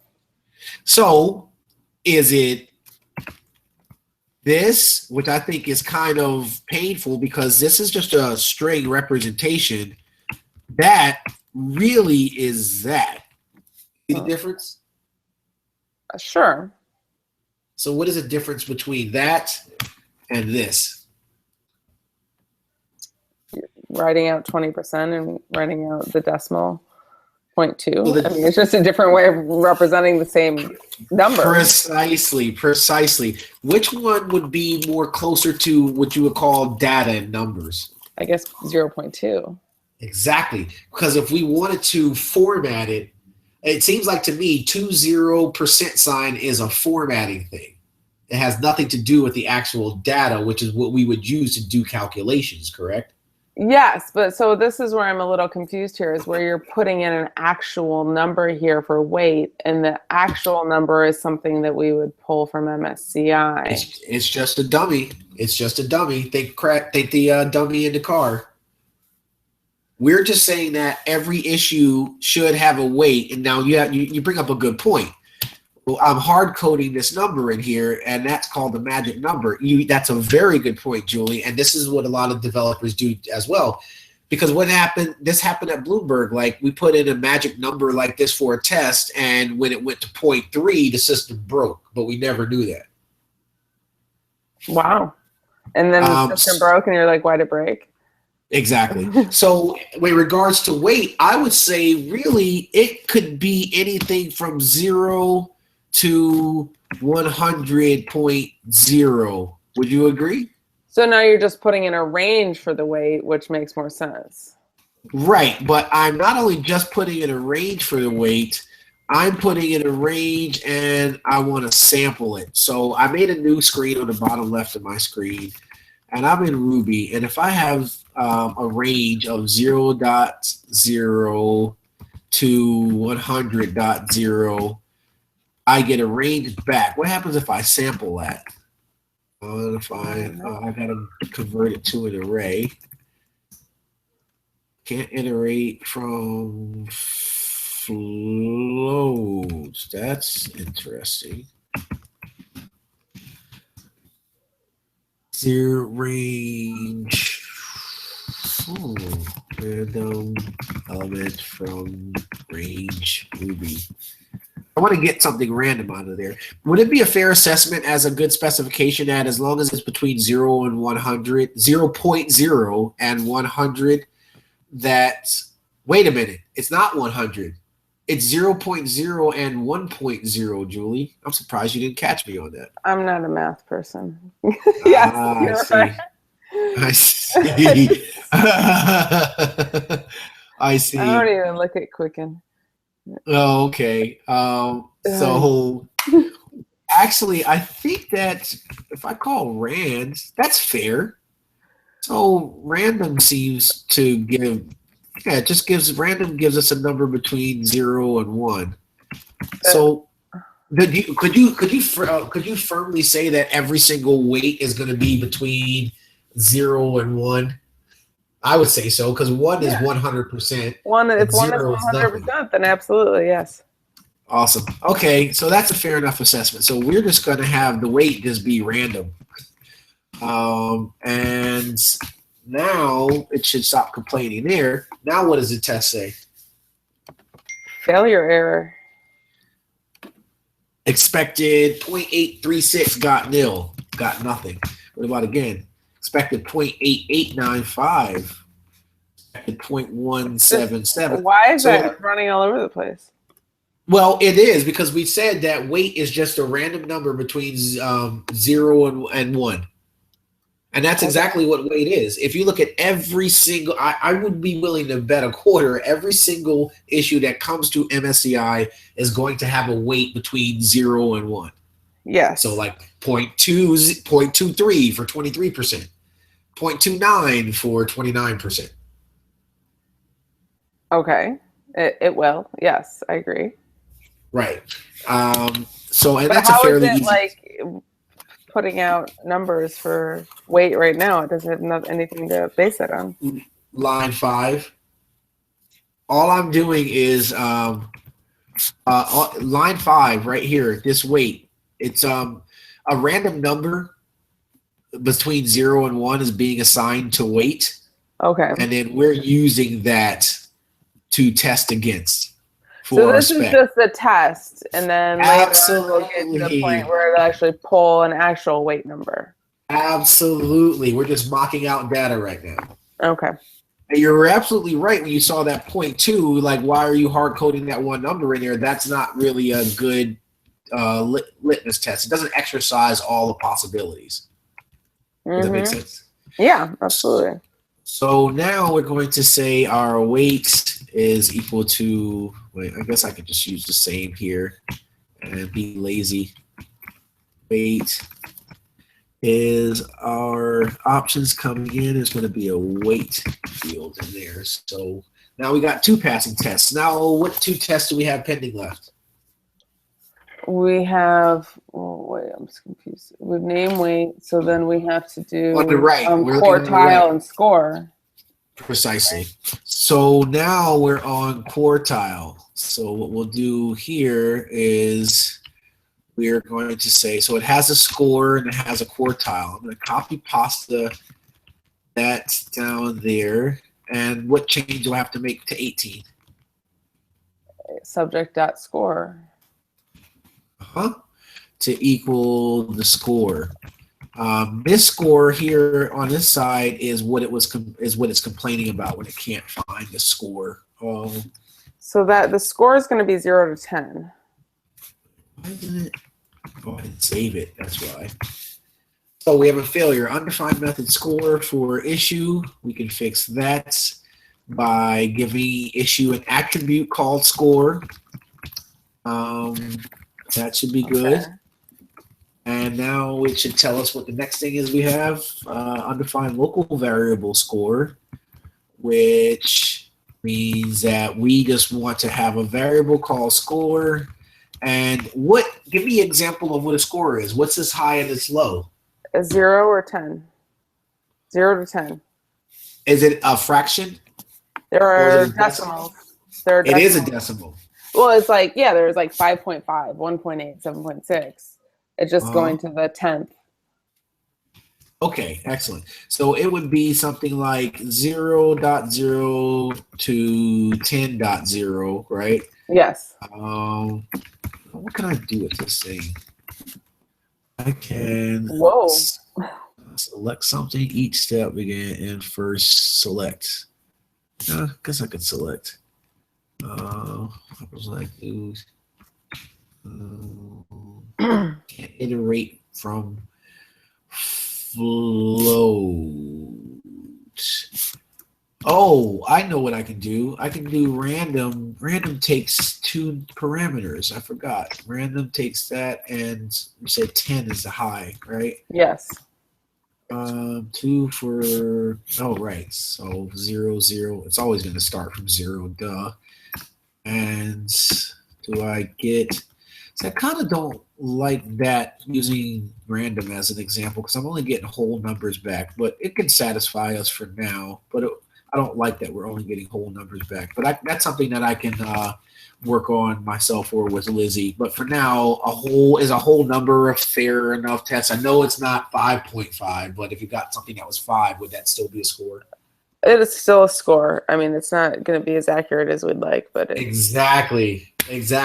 And that's where I guarantee you're going to see some pull request with a comment on it that says this isn't accurate enough. We're going to have to figure out how to make that be random. If we don't see that pull request, we just have to remember to... Well, it will be a pull request because we develop on ESG just the same way as we do on anything else. All right. I don't know.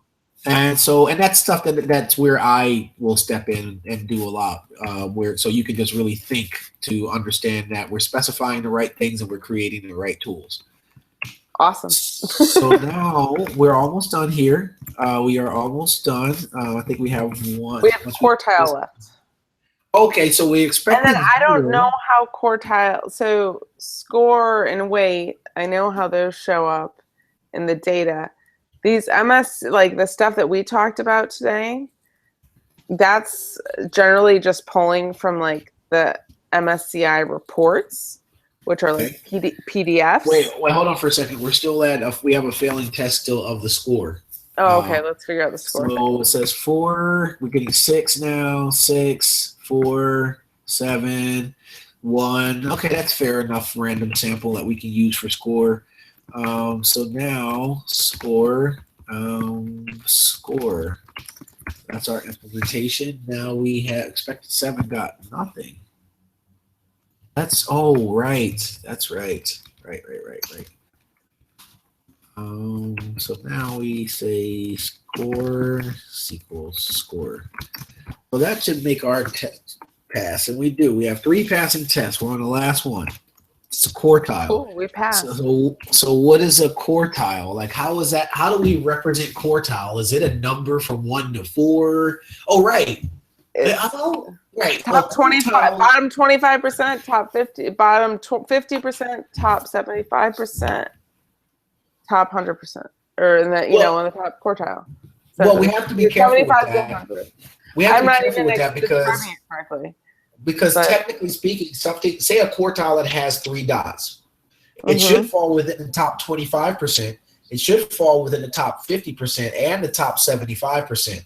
So that is some functionality that would be relative to the quartile, where you would say for all issues, grab me all issues that have a quartile that is in the top 50%. So I'm just trying to figure out how to represent that from a data perspective. Like, is it 1, 2, 3, 4? Is it 25, 50, 75, 100? I think, to be honest with you, that it should be represented in, oh gosh, I want to say a decimal place, but I don't know if I feel comfortable with that. I'm not really sure. The other thing I was going to mention to you that I was starting to say is that, quartiles represented in these PDFs and the reports, but I'm not sure how it's represented in the actual data, or if it is represented there. I think it is, but I'm not sure. Well, we don't have to even care about that. That's the cool part about it, because that's an implementation detail of when we connect to MSCI. It's really how we want to represent it, and I keep stressing that. And you'll get it, but it's how we want to represent it. Sure. So how do we want to represent quartiles? I'm not sure mathematically. I mean, you understand what the concept is as best as Yeah, I do. Well, I do because the fact that it's 4 dots is merely just means that the value is at 100%. Is that correct? The value is at 100%, but you're just looking, are you in the bottom quarter of your industry, the top quarter of your industry, the top 50% of your industry? I mean, that's essentially what you're looking at. So right. So say if issue, let me think. If an issue had a quartile of 0.5, that would essentially be represented visually as 2 dots. 0.5, aka 50%. If they're 0.5, then it's 2 dots. Yes. And if it's 0.75, then it's 3 dots. And if it's greater than, or correction. If it's at least 25, if it's at least 0.25. You're in the 0 to 25, you're in the 25 to 50, 50 to 75, 75 to 100.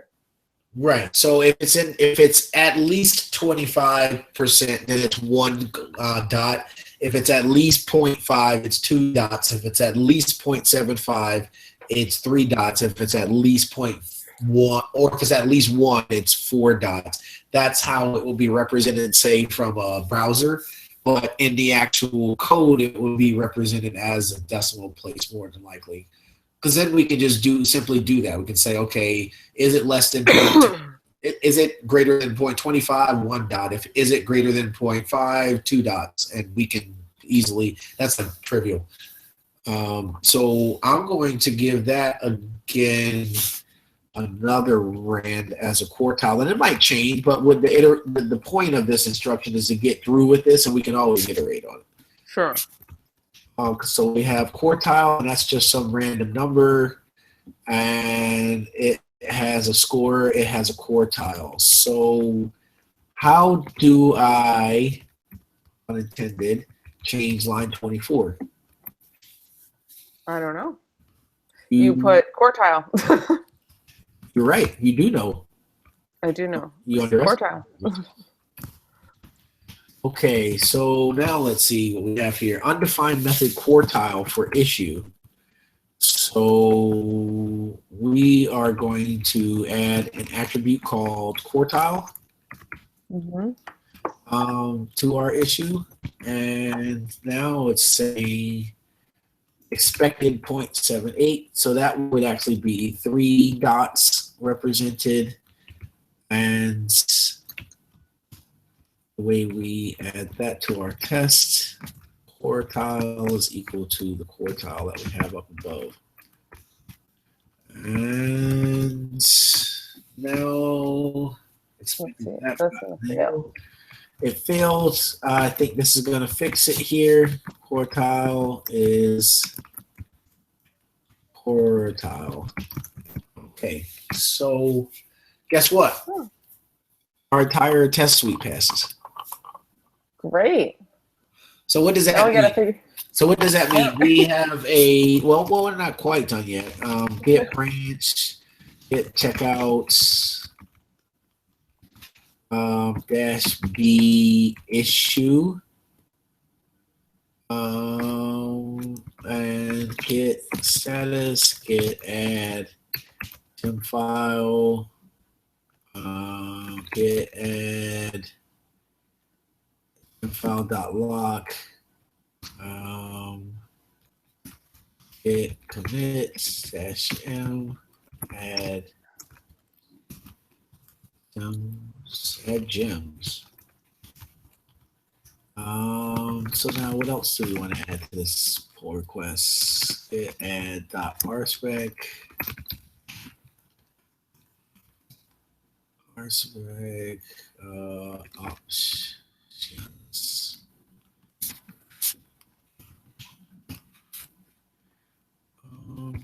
Add RSpec options. What else we have?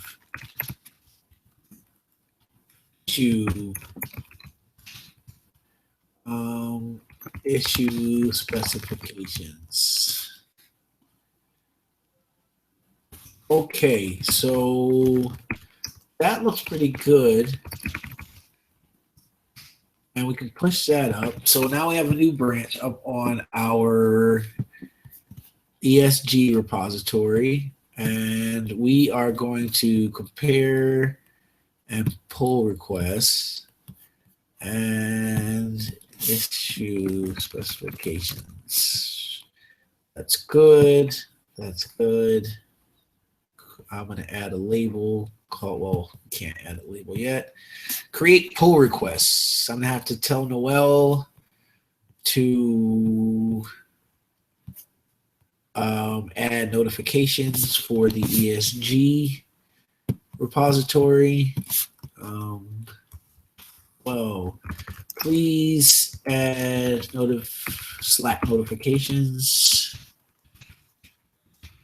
to this repository. Also, can you pair with Julie on setting up GitHub notifications? Thanks. Josh. There. So that's out there. And let me see here. Where are our labels? Where's the labels? I don't know. Here they go. Okay. Filter labels. How do I? Oh, here we go. Up here. New label. Not a bug. IP for work in progress. And we are going to add that to our issue specifications pull request. And that is because that tells everyone else, don't be so harsh on it. It's not quite done just yet, but we are working on it. That's good. But we are working on it. And collaborators and teams. Create new team, select a team. Sensible right. Sensible coding team. There it is. There are 13 people on the coding team. Damn. Yep. And they have read and they have write.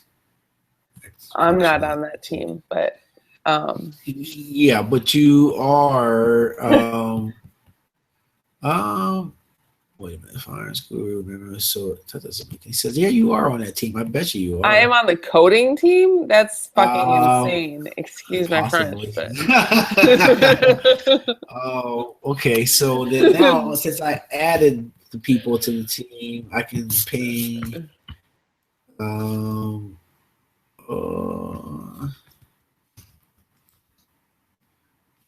That's kind of weird. Oh, we want to invite settings, collaborators. I don't want to be on the whole coding team. I just want to be on the CSU right. team. We might have to change you on for that. There we go. Lizzie, add collaborator. Nice. So that's awesome. We have everybody who is going. Actually, I can just. No, I have to keep everybody else on here. That'll be good. I'm gonna go to the issues here, and I'm gonna say ping Lizzie. Can I ping Lizzie? I don't see her. Oh well, I could definitely ping Julie.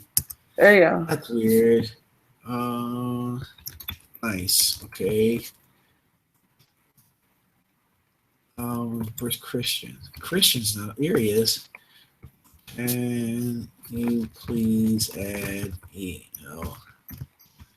Lizzie to this. I gotta get to New York and meet everyone. I haven't even met like anyone. Let's see here. Yes, this is true.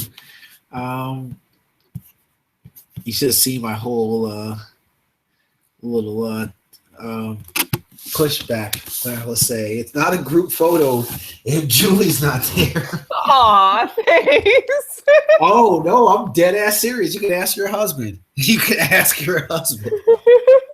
I was like, can we stop calling it a group photo? It's not a group photo. Aw, thanks. No, it's like I feel it's kind of funny to me because it's such a the central theme of the company is the ESG stuff, and I'm like, I think I'm the only one who's like really looking in detail at this stuff. Yeah, right. But it's like kind of on the sideline of the whole company.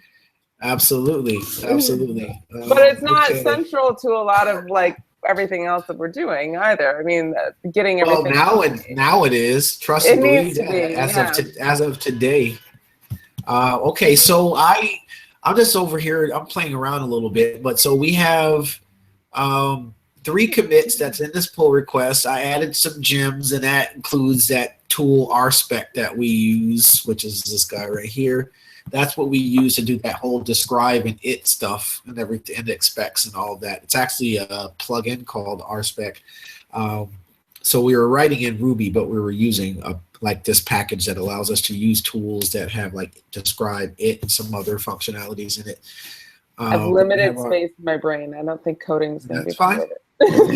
That's perfectly fine, as long as like when you don't it doesn't have to be a part of it. However, I will skim over it, and you will be able to have the ability to say when you're probably not talking about things properly. Yeah, I need to be able to participate in the conversations. So for instance, like with this issue spec right here, this is something that we baked out, and I bet the farm, like you're staring at the file in its entirety. It's 26 lines of code. And I bet you might not know how to write it, but I'm pretty sure you can skim through it and have a light understanding of it, because guess what? You wrote the specs.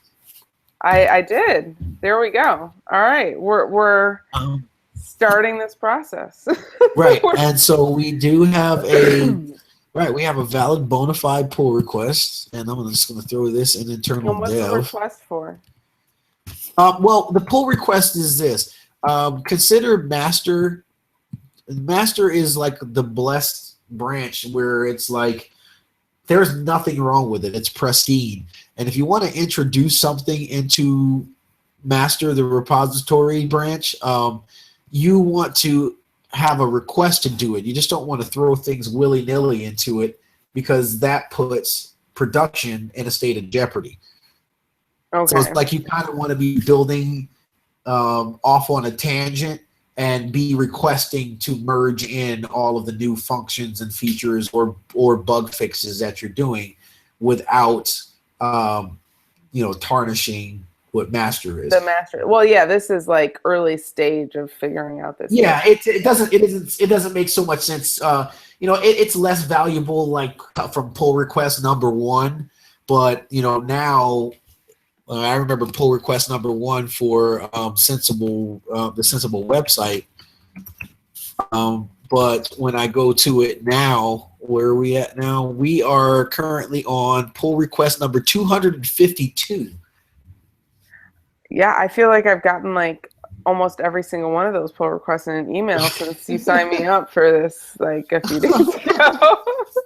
Oh my goodness! It's like this. I don't know. Sometimes you there are things you need to pay attention to, and then you start getting 100. Well, let's be clear. I'm gonna retire with no outlet and figure that out. Let's be clear here. In the past week or two, we've done more in the past week or two than we have since January 1. Well, let's keep it up. Awesome. Yeah, for sure. All right. So what's the next step here? The next step is Lizzie's going to review the pull request and probably watch over in its entirety this entire recorded cast. And then that'll ramp her up on all of the ESG related stuff. And the reason why is that her and I will be pairing on a lot of the development for ESG. But no matter what Sensible does in the future and related to ESG, Julie Dick can actually say and be telling the truth that she helped lay the cornerstone for ESG down. I helped lay the cornerstone. All right. That's So that's a fact. That's a big right, deal. there we go. The entire system is based off of that cornerstone. but the cornerstone is named carbon emissions. Well, that's the test dummy's name. That's the test dummy's name. Okay. So, I mean, it could be. What's going to be helpful for me to do next? What's going to be helpful for you to do next is to say, okay, now we have a system that represents issues, and we do, which is really cool. What's the next thing? Like, do we have the notion of pillars that these issues are attached to? Like, does a pillar have many issues? Like, you want to start seeing like how you want to build out from the cornerstone, just like an architect would. Well, I think so. I would like to figure out. I mean, I'd like to figure out how this evolves into sort of pulling from the MSCI data and whatnot, and what goes into that, because I think part of like the pillars could be part of the overall weight for each of these issues, but definitely not like a predominant part of that. Absolutely. So really it's as simple as what's the next thing to build. And I'll tell you what, you don't have to necessarily write code, but do you remember when we were at the specifications level? So that was before I put all those specs and started writing actual Ruby code around the specs. Remember when it was 6 lines of code and it said describe, it has a name, it has a score. Remember that? Yeah. That's the most programming that your eyes will probably have to look at 90% of the time. Cool. I mean, and that is, and it's just. And I get this, and I like to be involved and sort of know what's going on, and not feel like I like missing something major in terms of how we're putting these formulas together. But because the best thing, because when it comes to specification, the client should be writing those with the developer. And it's something that I travel the world and hear people speak at conferences, but nobody actually practices it from their day to day. You know, it's almost like yeah, you should go to church every Sunday, but you know, how it sounds great in theory. Perhaps. Perhaps. What do you say? I know, right? But I think some people find comfort in that. Yeah, exactly. It makes you feel it's a security blanket. It is. All right. So I'm like still not sure when. So when do I need to like touch base with you on this stuff? Well, one of the conventions that we use, and you know, this is something that your husband knows intimately. The sweet spot we're figuring out and collaborating is you kind of let people go off and do their own thing. So but you don't let 48 hours or more really go past without linking up with someone. All right. Because then at least all parties can really discuss what the North Star is and what the current focuses are without having to, you know, like at Pivotal Labs, the developers there from the moment they walk in at 8 a.m. till they leave at 6 p.m., they're shoulder to shoulder pair programming the whole entire time. I think that's way too much. But it is great to link up, maybe even have a couple Pomodoros every couple of days. All right, so let's link up early next week. Perfect. On this and figure out. Sounds great. Monday or Tuesday would be great. All right, very good. And I will link up with Noel. Yes, and between now and then, you should be thinking about on that graph that you showed me, that table rather, where it had all of the key issues laid out with the dots for the quartiles, which I now know intimately. And you want to look at that and say, well, I really want you to focus on the nouns within the system. So a noun would be issue, a noun would be pillar, a noun would be, give me like 2 more examples. Okay, and then at some point, when do we get to the point of sort of connecting? Wait a minute. Give me 2 examples of nouns within our ESG system besides so issue and pillar. social, human capital development, privacy and data security, supply chain labor standards. Well, those are instances of issues. Those are issues. Okay. Those are issues. So what I'm saying is, when you're building a system, you want to have nouns for the world you're creating. So one noun is issue. Another one is pillar. Okay. Issue, pillar, weight, score, quartile. Bingo. Now you're talking properly. Your homework really is to understand what the nouns are within the system, but don't try to do too much. Like say, okay, well now I have this issue. What's the next sort of noun that I want so to then there's create within the risk. system? I mean, there could be risk, opportunities, management. Precisely. I think that's a Now level you're of talking. detail we may not want to get into right away. Precisely. And those could be attributes on an issue. Those could be things that exist by themselves and have attributes themselves. That's the things that you can architect, and you have that knowledge in your brain. Okay. And then when do we get to the point of sort of turning these MSCI issues, like incorporating those into our own interpretation and Exactly. So then that would be once we have our own interpretation, then we'd have an iteration that you probably wouldn't participate too much within, and that would be just creating an adapter, no different of an adapter than any adapter you can think of, like say an AC to DC adapter or something like that. We were creating an adapter that links MSCI or any data source, really it should be, to what our core ontology and concepts are within our domain. All right. Well, that may be for the next. Right.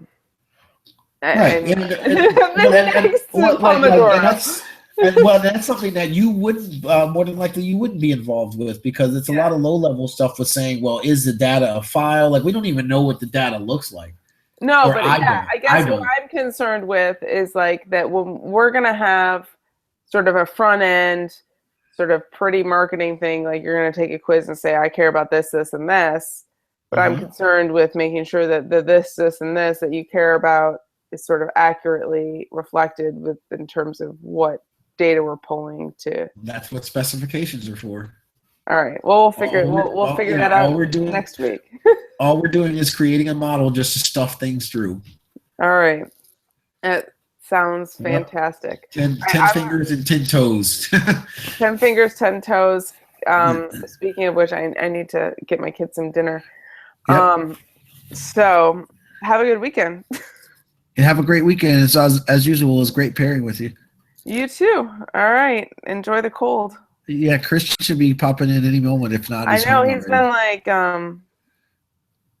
just floating around in a plane. I think they've been taxiing for a while, but hopefully he'll be home soon. All right. He should be there any minute. Alberto already sent me a message. Oh, did he? All right. Yeah. Well, I better go clean the kitchen. All right. I'll see you later. All right. Bye-bye. Bye.